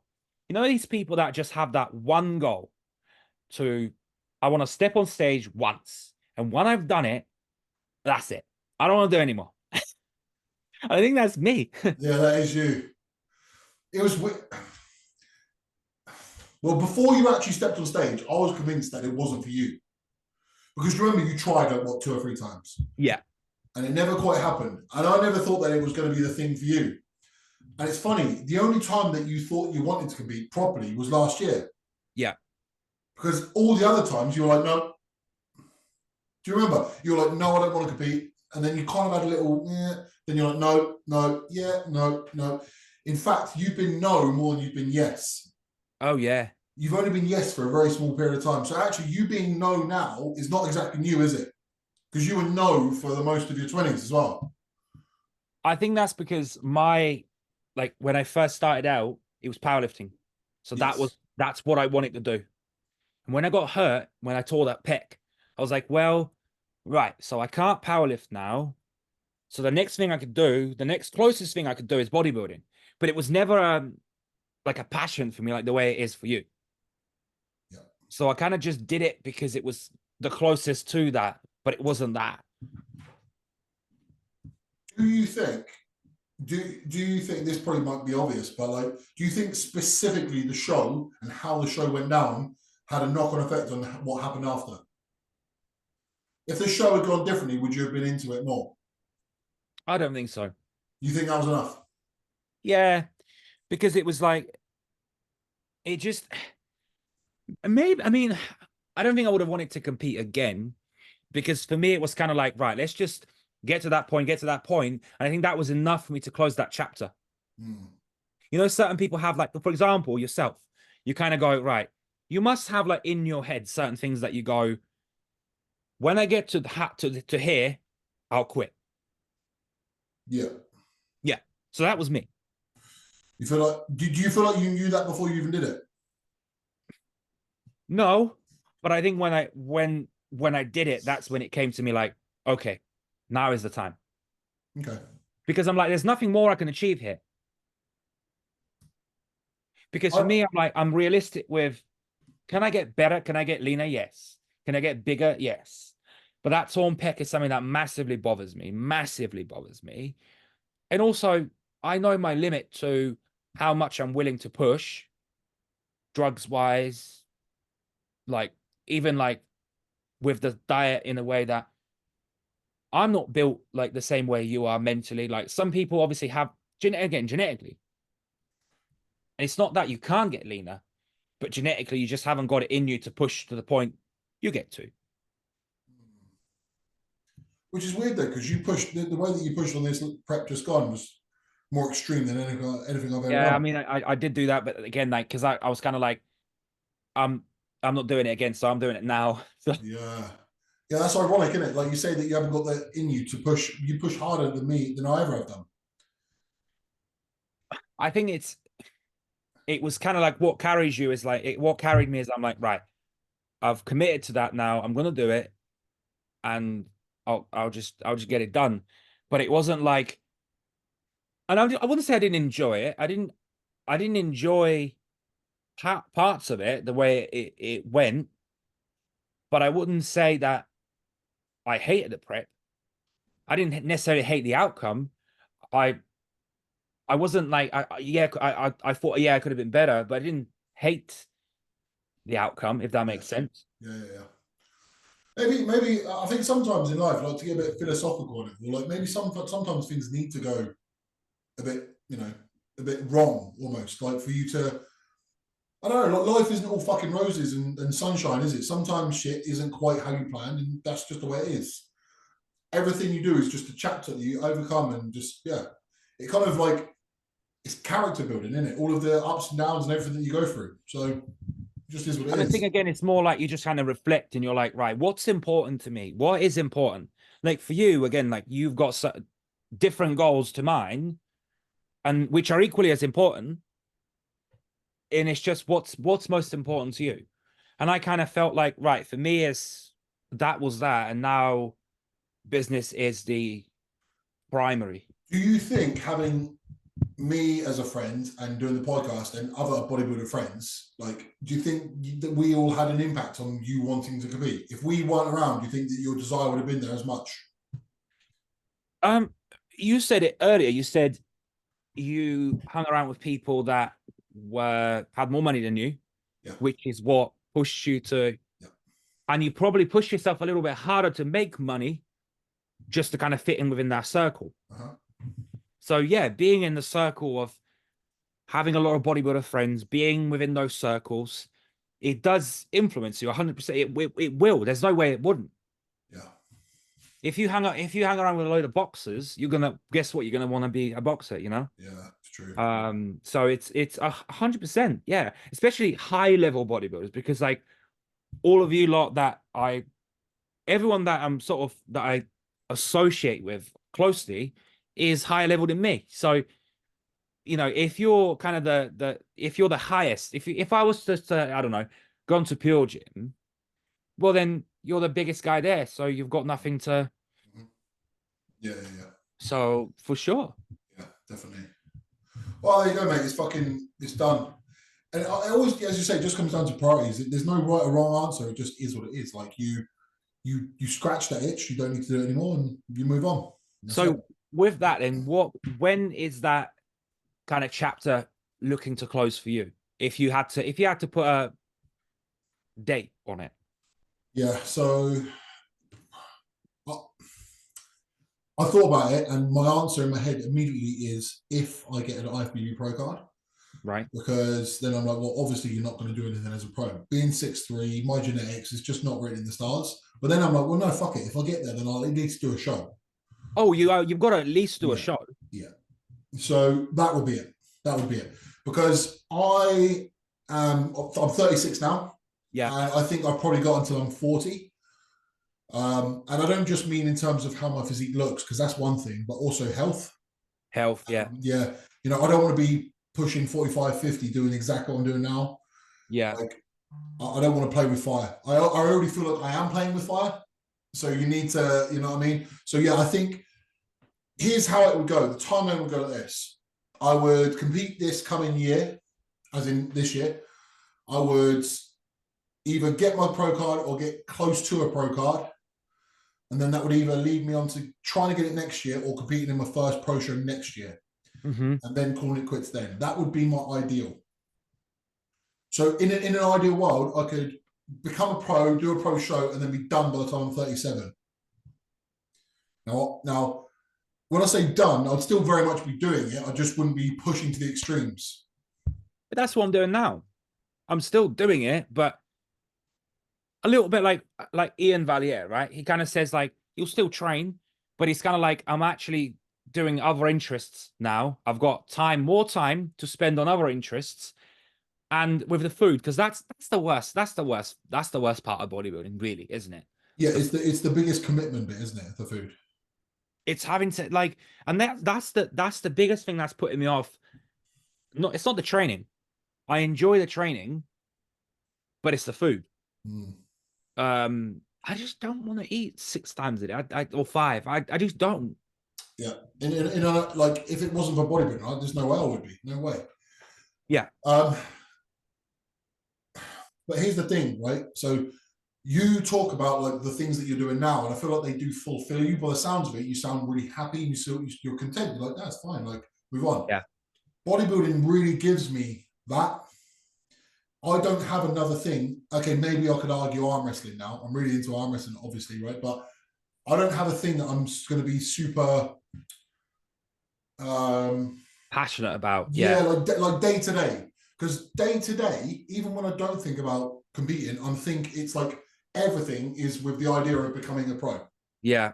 It's all leading to that. If you take that away, all of a sudden I'm like, well, what now? I think that just comes to you. One day it just clicks and you just go, oh shit, this is it. Yeah.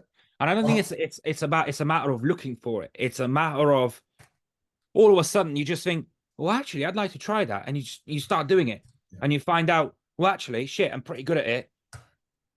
Yeah, well, that's kind of what I'm. So to go on to the arm wrestling thing again. So I was in my club today, and I've actually been given a match on Sunday. Yeah. So I've got a match against a pro. He's under 90 kilograms. Obviously, I'm about 130, so I'm 40 kilo heavier than him, but he's a pro. Yeah. So it's a bit of a, I don't know how it's going to go. But he said to me today, the guy who trains me, he said, with the way that you're built, the way that your hand feels, he says, I've got one of the strongest hands he's ever felt. Yeah. He goes, and like how long your arm is, like genetics. He said, I believe if you pushed yourself, you could be top 5 in the country in the super heavies within 5 years. Yeah. Well, so the reason why he's saying that is because with bodybuilding, I was never genetically gifted. I mean, I can get lean quick, yeah, but I'm not like, you know what I'm saying, right? But with arm wrestling, I actually have got genetic advantages. Yeah. I'm strong and I've got long levers and I've got a strong hand. These are things that you can train, of course you can, but some things are just given. And he actually said to me as well, he said that my hand is the joint strongest hand he's felt when gripping up. So when you grip up with someone, you lock the webbing of your thumb in there and you grip up and you squeeze the hand. Yeah. And he says yours and one other guy feel like that. He says it's quite unique to feel like that. So when I heard this, I'm thinking, fucking hell, like I could actually take this somewhere. It's quite fun. Now I don't think it's going to be a money spinner, but it's going to be quite fulfilling for me. I think there's quite a bit of money in arm wrestling because you could see like, no, again at the highest level, yes. But I'm sure you've heard of Devon Larratt. Yeah. Yeah, I mean, but the one that broke Ian's arm. Say again. He's the one that broke Ian's arm. That's right. Yeah, that's right. He's elite of the elite. He's like the fucking best of the best. So yeah, sure. But am I going to earn money as like number 5 in the northern part of the UK? Like, I don't know. But he said some really encouraging words to me today, and he's not someone who just blows smoke for no reason. Yeah. He's like, you have it all in place already. You just need to hone what you've already got, you know? So, and he also says, I think the way you think about money, as in, is there money in this? Is there money in that? There is, depending on how you do it. Like, is there money in bodybuilding on amateur level? Sure, there's people that have never fucking competed and they've got tons of clients and they're making tons of money, you know. But it's about the path, because you get these guys that are like top level and they can't even barely afford to like pay for their gear, let alone making Yeah. money. And then you got these kids that are like, making tons of money. Yeah, right. So that was the next thing I was about to say. So he said, the thing is with you, he goes, you've got another thing that is in your favor. He goes, you're the 6'3", 130 kilo ripped guy. Yeah. He says, this puts bums on seats. He says, people want to see the big guy against the other big guy, like two like really big guys. He goes, you've got that. He goes, so if you come with a bit of personality and a bit of like fucking bit of a gob, yeah. So he said, you've got to sell the matches. That's right. Yeah. Because it's like you look at any sport or anything really. I mean, like, look at the UFC, the guys that like they're guys that are probably really fucking good we've never even heard of. Yeah. Because they're 100%. not, they haven't got the personality. So it's about Conor McGregor's the best example. I mean, yes, he was a phenomenon when he was like up and coming, but his mouth is what got him there. Yeah, yeah. His And mouth accompanied with it. Was he even that good compared to say other people? At one point, yes. Yeah, At one point, yes, but overall, no. There's loads of people better than him. That's what I mean. Yeah. Yeah. So it's about how you market yourself. There's money in anything. It's just it's about bringing that personality into it and then monetizing on that.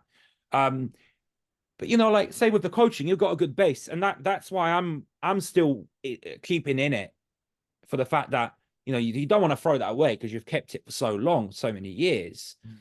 But it's about like how you transfer that across to other places. Yeah. Well, I've got my 8-year anniversary in April, May this year, so I definitely want to get that to a decade. And then, as you say, I want to. I don't know at what that point. Like, will I evolve it into something else? I don't know. But I definitely, I think that arm wrestling is going to take over from bodybuilding.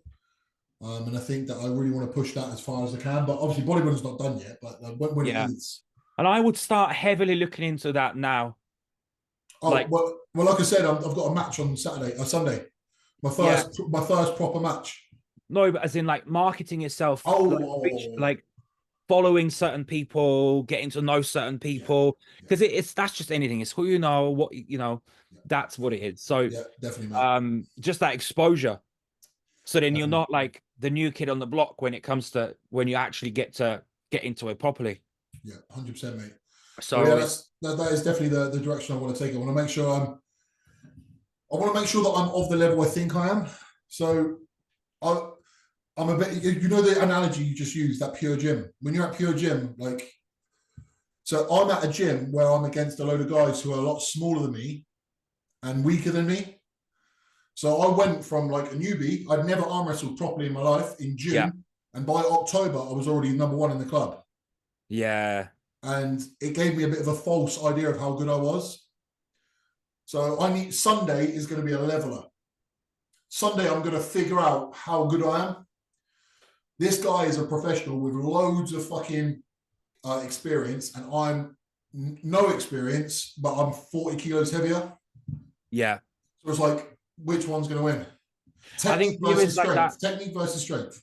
I think that's that competitiveness in you, that you need something like that. I think the competitiveness is what drives, that gives you that drive. Yeah. Because that's you. You're like, I might not be the most genetically gifted for bodybuilding, but I can still beat guys that are more genetically better genetic than me. Yeah. Just through, and I think that's just kind of that, like, it's that competitive edge that you've got. So that's always going to be an advantage as well. Definitely, man. Definitely. I've definitely got it. I feel like I'm not, nothing gets me going quite like it. So I got the text message from the guy who owns the gym, he's organising the event on Sunday. He texted me at midnight on Tuesday. Yeah. And as soon as I said yes to the match, I had the biggest adrenaline dump. Like my body, I was like, oh my God, I was fucking wired, mate. It was midnight and I was like, fucking like, and I couldn't sleep till about 2 a.m. because I was just wired. Yeah. And that's because I'm so excited. I'm not one of these people, again, talk about plodding along and like that will do. No. Like when it comes to competition, I really want to push it, I think as well, like when it comes, say, for example, that powerlifting comp that you've done, it's not you were kind of like, yeah, I didn't prep for it or anything like that. But when we got there, Mm. it was like, you're still like, I'm still looking to beat everyone. Oh yeah, yeah, yeah, yeah. So that's like 100%. that's like your main kind of attribute in a way. Yeah, definitely. So that's, Yeah, that's why I feel like I'm not too concerned with. I feel like whatever I do, I've got a competitive edge, so I'll always try and make it work. So I'm not too concerned, but there is a little concern that once bodybuilding's gone, it's like, oh, because it's such a big part of my life and it has been for so many years. The thought of it not being there, I'm like, makes me feel a little bit lost. I think, see, for me, like I said to you earlier, like when you're so heavily into it and you don't really know what else to do, like I said to you, I've never been like obsessed with bodybuilding, but it was kind of like, well, I can't do powerlifting, so I've got to do bodybuilding. And it's like, and there isn't anything else I'd rather do, so I might as well do bodybuilding, right? And that is kind of like that void of not having anything else. And when that something else comes in and you just think, I can leave bodybuilding now. I've gotten as far as I wanted to get to, which for everyone is different, what they want to get, what level they want to get to. And it's like, okay, that's fine. And you can leave. Like, that's what I mean now. Like, I'm fine with looking not how I looked before, because I'm like, I still look fairly decent, but I actually feel happy. And it's like, like taking your top off and you're like, you look at yourself and you're like, shit, I don't look too bad. When else can you do that Yeah, yeah, in yeah. bodybuilding? You didn't used to be You like just don't. it's funny, yeah. Now you look like worse, but you're happy with the look. Yeah. Eh. It's like, you go out and you're like, oh, I can't eat that. It's got this little protein. I can't eat. Now I'll go out and I'm like, oh, I'll just have that then. I haven't been like that in It's fucking. a nice feeling. I'm telling you, it's a nice feeling, which is also partly what puts me off getting back into that mindset, because it's an unhealthy mindset. Funny, people talk about it being unhealthy or like low self-esteem or whatever. Or like when you're hard on yourself, like what we're talking about, when you're hard on yourself, I don't necessarily see that as a bad thing. I see it as like I'm just ultra competitive and I want to be more. I don't see it as a negative, whereas it is seen as a negative. I think it can be a negative. So, It for definitely example, can be. you don't take your top off, right? What's the first thing you look at? And I know what you're going to say. What's the first thing when you take your Me, top off? Yeah. my chest. Yeah, right. And you don't look at your back, though. You don't look at your back. You look at your chest and you think, if only that could be Shit. better. Shit, fuck. That's that, and then that puts you down. Your back can look like you can have Phil Heath back, and you just think, that fucking chest. Yeah, I Fuck. know. Yeah. I think that can be a negative, because it's not. It almost like makes you, for the Okay. amount of work that goes into it and what you've got to do, the amount of effort, and you look at it, you almost like resent what you see. Okay. So, can you honestly say that there's any humans that you have ever encountered that don't do that to some extent? Yeah, to some extent, but Okay. not to the Okay. point. Okay. Yeah. So, as long as it's not crippling, as long as it's not like you won't take the top off because you're worried about it, surely it's like just natural to have those feelings. I think it's far more exaggerated in just kind of being, hey, it bothers me a little bit, but look at my back. No, it's kind of like, this is the first thing I look at and it bothers me. It's like I'm physically just thinking about it quite a lot, Yeah. about the way I look, and it's like, I didn't like how I felt, the way it made me feel when I was fully in it. Like, you would look at certain things and you just think, if only I could have chest like so and so. Yeah. And it's like, well, you won't. But it's like, why can't you just kind of like look at you? And especially with your look, because you look at yourself all the time. And it's like, you're putting a certain top on, and you're like, how many times have you gone out, you put a top on, you looked in the mirror and you're like, no, I don't know how I look, I'm going to put a different top on. I'm not that. I have done it. I have done it. Yeah. But yeah, I know what you mean. I think one of the worst ones for me is, you have a photo with your missus or something, and I dread looking at it because either my face looks shit, that's one thing, but then my arms are small, my legs are small, or my belly's sticking out, or something like. Yeah. So she Well, says, "Can we have a photo?" And I'm literally dreading it. I'm dreading it. Fucking dreading it because you know, like when someone takes a photo and you haven't tensed your legs, and then you're wearing skinny jeans. I know. When you're wearing skinny jeans with untensed legs, oh I man, know. they literally look like fucking twigs. So We had a picture taken in this club the other week, and I posted it, and I had this guy message me. He's like, "Did you stop training?" I was like, "Yeah, kind of," and was like, "But did that bother me?" No, I was just like, "All right, whatever. Like, it's cool. I have stopped training. I am smaller, but to be honest it's with you, fine." did it bother you a little bit? No, mate. Honestly, like I said to you, Not even a little bit. even I was surprised by that. And she takes a piss out of me now. She's like, "Oh, you've gotten so small now." But I don't know. I'm like, I wish it would bother me a little bit so I could be a little bit more, right, I need to put some size back on. And I am like, maybe like go back on a bit of a cycle, like this and that. But it's not like that's important to me. I'm like, mentally, that would eat me away like another time. It will just be like, whoa, like what the fuck? And even though But you're because talking you kind about of it like, now, even though you're talking about it now, and you're on a cycle, you still telling me it doesn't bother you at all, at all. it didn't bother me. Like, would I want to be a bit bigger again? Yeah, yeah. But again, more for the purposes of my content. Because when I Yeah, start like doing content, I want to look better, things like that. But I'm not again, like I went into the gym like the other week. I was just doing a bit of cardio, and this kid, like I used to help saying this kid, he's like a manager at the gym, and he's like, he comes up and he's like, "Oh mate, you look well." I'm like, "Oh, like cool." And well is a code for small. he's like, "Are you dieting?" I'm like, "No." I was like, "Oh," I said, "No, no." I said, "I'm just taking a bit of time off." He said, "You look healthy." I'm like, ah, Ah, but that would bother me so yeah, much normally. Like normally that would be like, whereas yeah. now I'm like, This is bodybuilders code, isn't it? If someone says you look healthy, that's a big no-no. That's one of the worst things. that's the Healthy, fuck worst. off. It's like a backhanded compliment. Yeah, yeah. I Okay, well, think if you're genuinely not bothered by it, fucking good. Good on you. Good on you. I think when you get to that point, and we'll have this chat when you go, I'm done, and I just want to arm wrestle now, or whatever you choose to do, and you'll see how good of a feeling that is to not. But here's the thing, Chad. Here's the thing. Maybe part of my arm wrestling is going to require me to still be the big guy. Well, part of what I do requires me to be the Exactly. big guy. Yeah. But you don't need to have a massive back. You just have to No. have massive arms.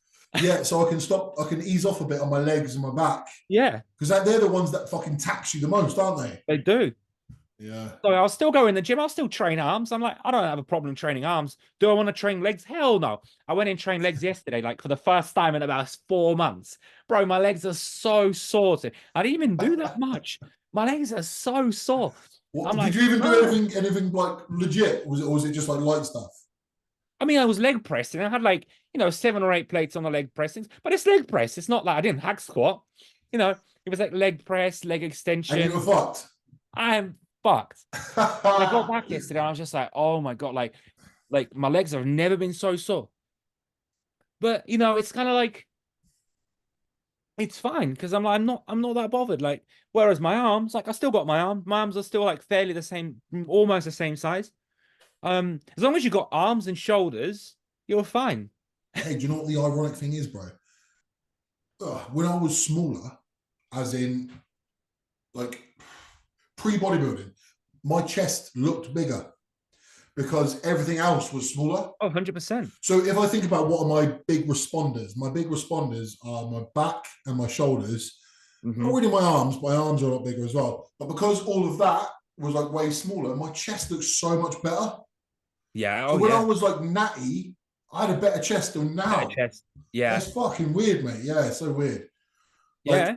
when you look at my physique when I was natty, my chest looked completely proportionate. I actually think you had a really nice physique when you were natty. Yeah, and it was proportionate. It was fine.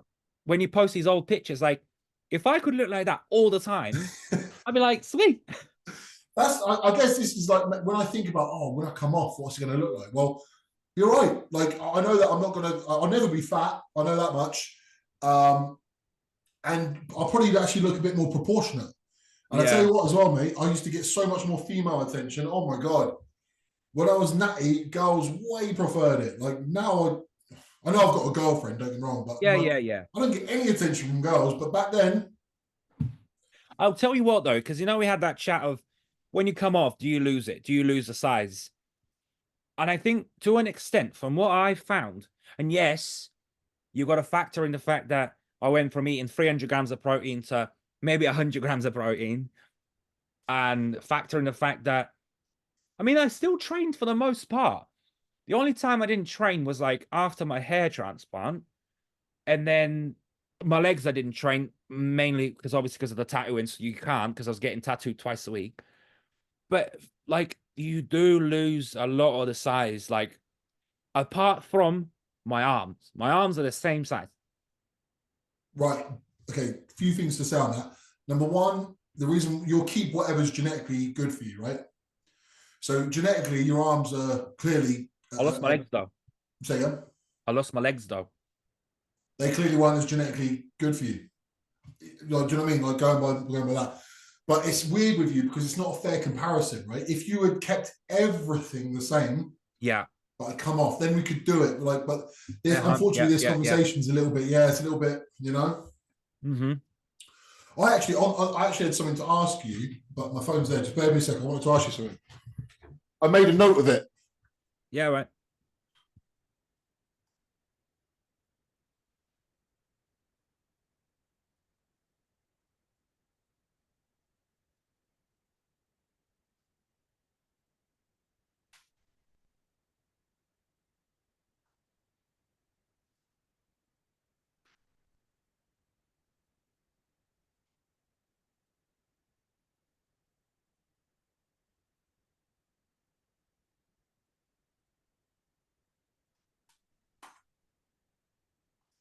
Well, that was it. Yeah, that was it. So it's a bit of a, I don't know why I thought of this, but I thought basically I was feeling a little bit, my hip hurts a little bit and my whatever. I just wasn't feeling 100%. So when I was training my legs, I was thinking to myself, look, is it possible to get the same stimulus if you, okay, two people, one person trains 10 plates aside and fucking hack squat, but takes 20 minutes to recover and then does another 10 plate aside for 10 reps. So he's doing massive weight, big reps, fucking like all that good shit. Or could you do like 4 plates aside and only give yourself like 30-second rest periods? And so you're moving less weight, but because you're not as recovered, it feels as hard. So my point is, if you're never giving yourself enough time to recover and you just keep going quick, surely would that not work out the same? Because your body doesn't really know that you're lifting such a heavy weight, or does it know that you're lifting such a heavy weight? I don't think so. I think for one, you can't recover in 30 seconds unless you're doing biceps or something. Okay, let's call it a minute. Well, even a minute. I think even a minute, because it's like the bigger you are, the longer you're gonna need to recover. But like that's kind of how I train now. Because I'm like, I don't want to be in here for like an hour and a half. I want to be out in an hour. So I'm kind of like quite quick with my sets. But would I make more progress if I was to train how I did before? Maybe take like 2-minute rest, maybe do less sets. Probably I think the lower volume, taking him to failure, taking less time, because again, like I think you need to recover. And I think also genetically strength is a big factor. So if you're someone that can push to 8 plates, well, lifting 4 ain't gonna cut it. Okay, but then if you've only recovered for a minute, that 4 will cut it because you're now not going to be able to do a proper set. Yeah, but that's not reflective of your true strength. So that's kind of my point. So does it matter? Do you think that really matters? I think so. Because I don't lift anywhere near as heavy now. Yeah, but you're not eating the same.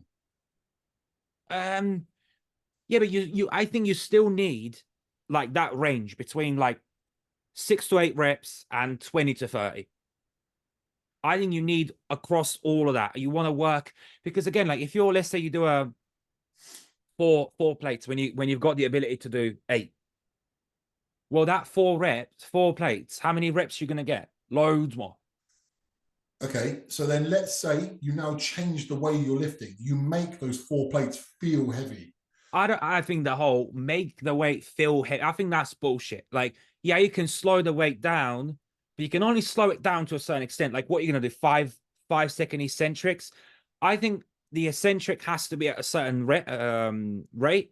Let's say, I don't know, 2 seconds or whatever, 2 count. Anything past that, I think unless you're like genetically like blessed to be able to do that, I don't think that works. I think the whole 5 second eccentrics and all that, because again, like it's about how much muscle damage you can cause. Right. So would you not say that you can create as much muscle damage but less joint damage? Because doing those 8 to 10 plate aside hack squats is fucking your knees up. You know what I mean? I think if that was possible, Ronnie Coleman would have been doing it. He wouldn't have been doing 10. Okay, 10 but Ronnie aside. Coleman is one example. There's plenty of other people that lifted nowhere near as heavy. And yeah, no one looks like Ronnie, but he's a freak. But we can all agree that there are big guys who don't use that crazy weight. Okay, who? Okay, Dexter Jackson. We don't know what Dexter Jackson done. I bet you, in the years that he's been doing it, plus Dexter Jackson isn't a mass monster. You're not. We're not Dexter Jackson. We Okay. can't. He's got that like bubbleness to his muscle, and I'm sure if you look at some point in his career, he was pushing the weights. Okay, I'm going to keep going with examples then. People that I literally see their training now. Justin Shire. He's not weak by any stretch. He's definitely not weak, but he's also not mental strong. He's just pretty strong for his size, and he. Justin hasn't been doing it for that long. Justin is still fairly new. He just responds like crazy. But Justin, I think, to get past a certain point, he's gonna have to get up there. He's gonna have to, because he's been doing it for what, 4 years, maybe, not that long. Oh, he must be. You can't be that good in that space. Nah, bro, he's been doing it. He hasn't been doing it long. He's older, but he hasn't been doing it long. If you look on his there was a thing on there, and I think it's like 2021. He's got this like comparison. Oh yeah, I've seen that. You've seen that? Yeah, yeah. He was still good though. He wasn't bad before. He was just like. No, he was. He looked average. No, not. If he stepped on like a PCA stage, he would still be winning that.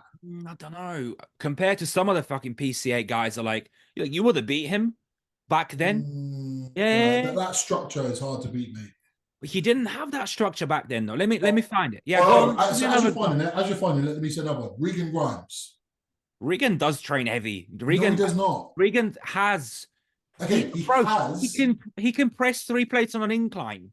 Yeah, I've seen Regan press 5 plates flat, but generally speaking, he does super high volume, like the Milos Sarcev shit. He does the fucking like 30 sets on shoulders. We don't know what these guys do. I'm telling you. I think like they train when they have to push heavyweight. They do. Like, I mean, like look at like Nick Walker. He'll say, oh, I don't train stupidly heavy, but he's also pressing the 300-pound dumbbells at certain points in a year. Okay, think of it like this. There's a fucking pistol. No. Yeah, there's a toy gun you've got. This toy gun's got a battery. When it's fully charged, it makes the toy gun shoot 20 meters. Yeah. When it's not fully charged, the gun only shoots about 10 meters. Mm-hmm. Okay, so that 20 meters represents a big set. Boom. Okay, then you take the battery out to charge it up again. You charge it, and it only goes to halfway. You put it back in again, and you get 10. Okay, cool. You get it out, you charge it again, you put it back in, you only get 7.5. Yeah, I know what you're saying. Just do more sets. So surely you're still taxing it the same way. It's just with less load. Would you not say that's fair? I don't think that's quite how it works, because it's like the muscle, you kind of stimulate muscle or you don't. It's kind of like there's no halfway. There's no half stimulating muscle. But would you not argue, or could it not be argued, that if you're not fully recovered and you hit it again, that's forcing it to change and adapt? I think that's just a bunch of bullshit sets that just accumulate into a whole lot of nothing. That's why you get all these guys, your clients, my clients, people that we talk about in our group chats, that if those guys would go in there, sit in the gym, because we all know those guys that train in the gym for 2 hours and you see them training, but their training's bullshit. And what do? They never get they never change. Because if the answer was just do more sets, then everyone would be big. No. Do more sets, but still to failure. But you can use less load by not allowing yourself to fully recover. Because basically, what is training and growing is about an adaptation to stress. Yeah. It's just a different type of stress. So if you're not allowing yourself to recover and you're hitting it hard again, that is still stress that you're placing upon your body, and you still reached mechanical failure. Yeah. You just did it with a less weight. I think at that point it's just cardio because you're not recovered. I mean, look, right. Go on, let's have a look. 2019. Yeah. That's still a hell of a physique. Yeah, fuck me. Right. Let's look at them lats. Yeah, but hold on a minute. So that's 3 or 4 years. But at the point you was at the beginning. 2019, 2021. Yeah, okay, so at 2019, that's still a physique that's been training 10 years. I'll put money on it. What? Just that? No. Look, can you read that? Just over 2 years of my work. Oh, but you're saying yeah. I'm saying, bro, not long. If you watch some of the podcasts, he talks about it. He used to do BMXing and all sorts of stuff. He broke his leg in that, and he was training, and he it's not as long as you think. Okay, that's at least 5 years of work, at least. Right, so I've just took a screenshot. Right, look at this. Yeah, that's 5 years into training for most people, for sure. 10 years. I mean, it could be, it could be, yeah. I don't know. But regardless, it's not proper training, because obviously if he went from where he was to making that kind of progress in the space of 2 years, he must have changed something completely drastic. I don't think it was the gear. No, I agree on that one. So your opinion is doing the less recovery sets is just a load of shit. Okay, but then how about this one? You got twins, so they got the same genetics, pretty much. Yeah. One of them trains. One of them trains 8 plates, and he goes fucking balls to the wall. He's not caring about form so much. He's caring about down, up on the hack spot. Yeah. Okay? And it's heavy as fuck, and he goes to failure. His twin brother does 5 plates aside. So it's still above average. It's still heavy-ish, but he makes the weight feel heavy by going slower, pause, and then he contracts hard on the way up. Do you think that he's going to experience less growth? If they both reach failure, do you think that this guy's getting less work than this guy? See, I don't actually know. And I don't think anyone actually knows. But the way, like, JP always says this, like, success leaves clues. The biggest guys are always the strongest guys. And I think if that's your goal, again, like, he says, like, I don't care about feeling. That's his thing. He says, I don't care about feeling. And I think I would tend to side more with that than I would with the latter. Now, your ability to train which way would depend on, have you got injuries? For me, training my chest, I can't train it like that, even if I wanted to. Yeah, I'd love to go and try and bench, like, not necessarily bench, but lift, the heavy dumbbells and all that stuff. I can't because of my pecs. So I have to choose the latter.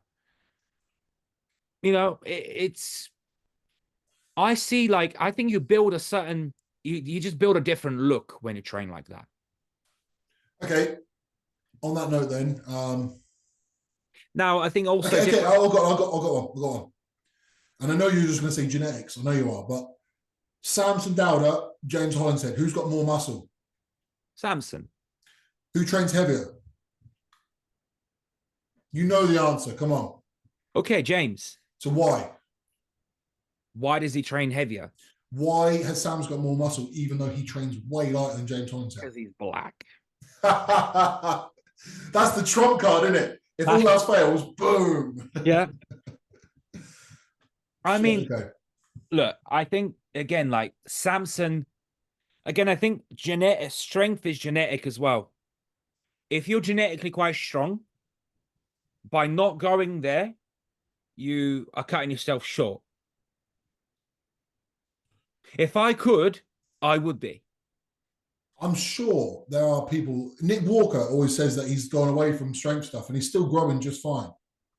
Nick Walker is build his muscle off of shoulder pressing 4 plates on a barbell, and I mean last year he was pressing 300-pound dumbbells last year. For every person that's really, really super crazy mental strong, there's someone who isn't quite as strong and is just as muscular. Do you not think? Because I think people that are the size they are, that of like crazy size, at one point in time, they have been stupidly strong. Samson is surprisingly not strong. I don't know. I've never seen Samson train. I've seen him train, and it's like he's not weak, but he's not. He's like mid-level guy who we know. Hmm. It's weird, but it just works, right? But has he always trained like that? I don't know. I don't know. See, that's the thing as well. Like, because you see, like, for example, like Kai Green, like in his like later years of training, he used to like these like Jefferson squats and all this bullshit. But you know, you've also seen him incline bench press 5 kilo, 5 plates. Jay Phil Cutler. he's spoken about this. He used to move some heavyweight as well. He was like, he said, I used to at some point as well. He said, it's people think I never used to lift heavy. He said, I used Who's to that? lift fairly Sorry, heavy. who? Phil Heath. Yeah, Phil Heath used to lift heavy before, and so did Jay Cutler. I was just about to use Jay Cutler as another example, but Jay Cutler used to be strong as well, like until he purposely tapered off. Well, Jay Cutler would still be pressing like, I think there's a video of him in an incline pressing 4 plates aside for like 10 reps or something. He will just do it for volume. I don't agree with the statement as well. Fuck what you feel. You know, it's not about what you feel. I absolutely do not agree with that. I think if someone like JP to say that because he hasn't got lagging body parts. I think feeling is important. Yeah, I think that statement's feeling, a really negative one for people to listen to. I think feeling feeling is. I think right. Look, I think feeling is important once you're at a certain level, right? Right. If you're, I don't know, a kid that's 150 pounds and he's just starting training, and he comes up and he's, oh, I'm not feeling my delts in that exercise. Shut the fuck up. You know what I mean? Like, you know, that's just a bullshit. You know what I mean? But for someone like us, I think it does matter more. I think it matters more and more the deeper you get into it. Mm. You realize what you're not good at, or what's lagging, what isn't, what you know what I mean.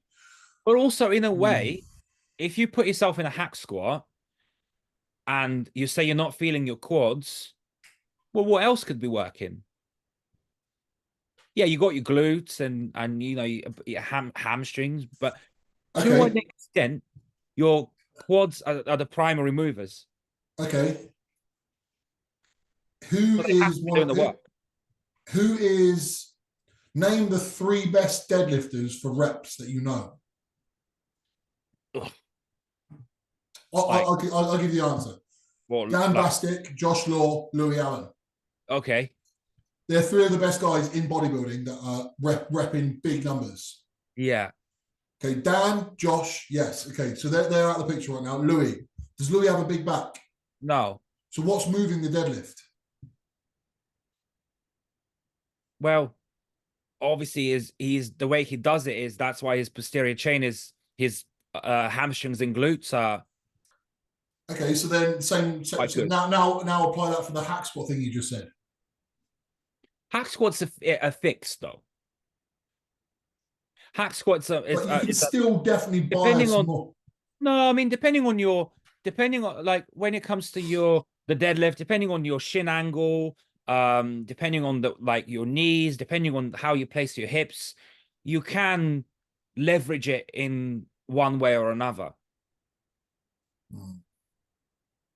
All I know is that some things don't seem to make sense. What Louis can do for deadlifts makes no sense that his back looks like that. Like, it's not a bad back, but it doesn't represent what he can do. If you were told someone can do 300 for 8 reps, like week after week after week, you'd be like, what the fuck? I bet their back's insane. I think Louis' back is like compared to what he can do, is very underwhelming. Yeah. I don't know. Some things just don't seem to make sense. Like my bench press, what I could, like, again, fuck what you feel. Why could I bench press 200 easy any day of the week, but with a small chest? Yeah, I think Why? it could be the way a body part responds. I definitely think that, yeah, it's again just genetic variance in it.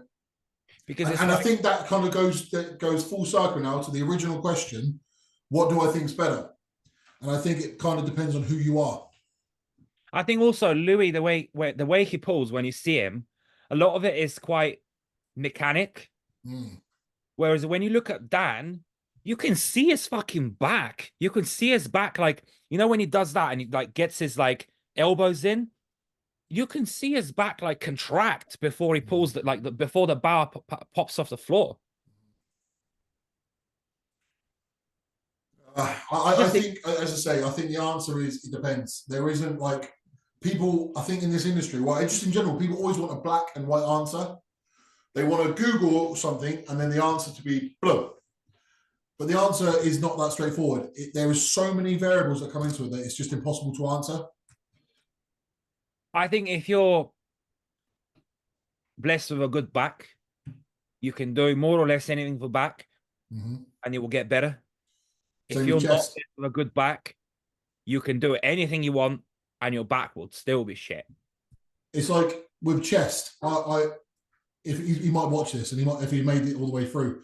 Like when I train with Craig, Craig does less range of motion with less control than me on chest. And so I'm stronger than Craig on chest. Like when we do our chest movements, Yeah. I've got a larger range of motion, and I feel like I'm more connected because I have to think about it more. And his chest is probably double the size of mine.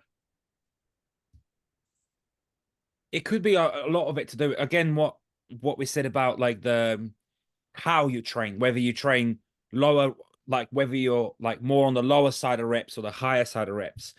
I think like if you're more like high twitch or slow twitch, you know, if you're high twitch, like I think me and you are more high twitch, like more explosive. So like we kind of respond. I know I respond better to lower reps. I know I do compared to the higher rep stuff. But then the problem with that is that you give yourself less of a shelf life.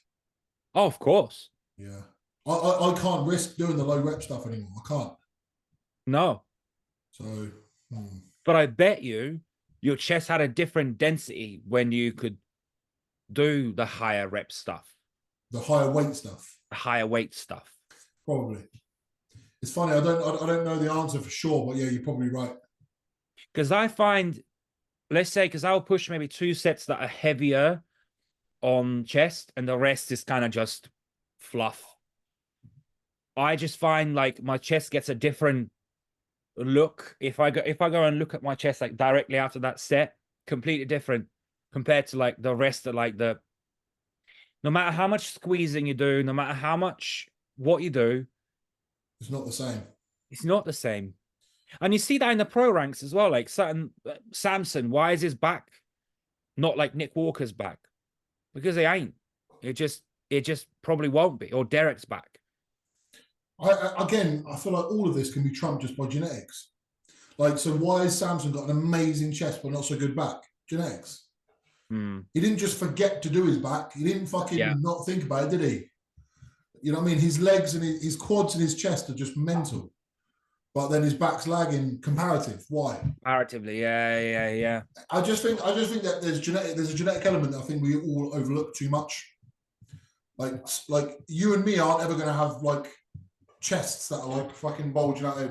It's not written in the stars. Yeah. It's not. I don't know. I think again it's like it's structure as well. So guys with obviously narrower clavicles are gonna have bigger chests. That's just definitely. That's just the way of it. But I notice, right, even if I stand there relaxed, and if I stand there like ever so slightly pinch my shoulder blades together and bring my shoulders up, all of a sudden my chest looks so different. Yeah. Do you know what I'm on about? So if this is normal, if I just do this, which is a bit weird, but I can kind of make myself look normal, and now my chest has got this like depth to it. So all I'm doing is bringing my clavicle in a little bit. And my chest feels so different when I do that. But no one's complete. So no matter what, like no one's ever going to be complete. So you know, but I think with the training, I think also enjoyment comes in is a massive factor. So I can't imagine you enjoying, you know, doing a set and then resting 30 seconds and going again. Did I it? just can't see you training like that. I did it with Martin. Do you remember? Yeah. It was just no, No. hating it. Well, this was it. That's because you come in and we trained, and I was just like, you know, you do that, I'll just do 2 sets. Yeah, I felt like I owed it to the plan to try it, but no. Yeah. So it's like I think maybe trying certain like higher volume at certain times, certain points. And I don't think it's like you said, black or white. It's like across the year, you spend a bit of time doing higher volume, then lower volume, then higher volume, you know, depending on joint health and things like Yeah, that. yeah, definitely. But mate, anyway, we should call time it. We've been over 2 hours now, I think. Might be good Yeah, to like split the podcast. Do you reckon? maybe. I don't know if Maybe. people would watch a. Yeah, when it's a little bit more bite sized, it's a little bit more like appealing, isn't it? You know? Yeah. So it's Yeah, like for maybe sure. split it like half, maybe like one part on a Monday, one part on a Thursday. I don't know. I mean, Yeah, maybe. Right, yeah. but until next time, we'll be more on it now. I actually I want to. think if we've got like a day that we do it, Yeah. um, I want to make sure this year, and I want to step it up a little bit in terms of production as well. So, gonna have a yeah, little brainstorm and think about that. You know. yeah. I mean, like, we can set up something now. I'm happy to set something up so it's more. But Yeah, for sure. yeah. All right, mate. All right. Awesome. Catch you later, buddy. See you, man.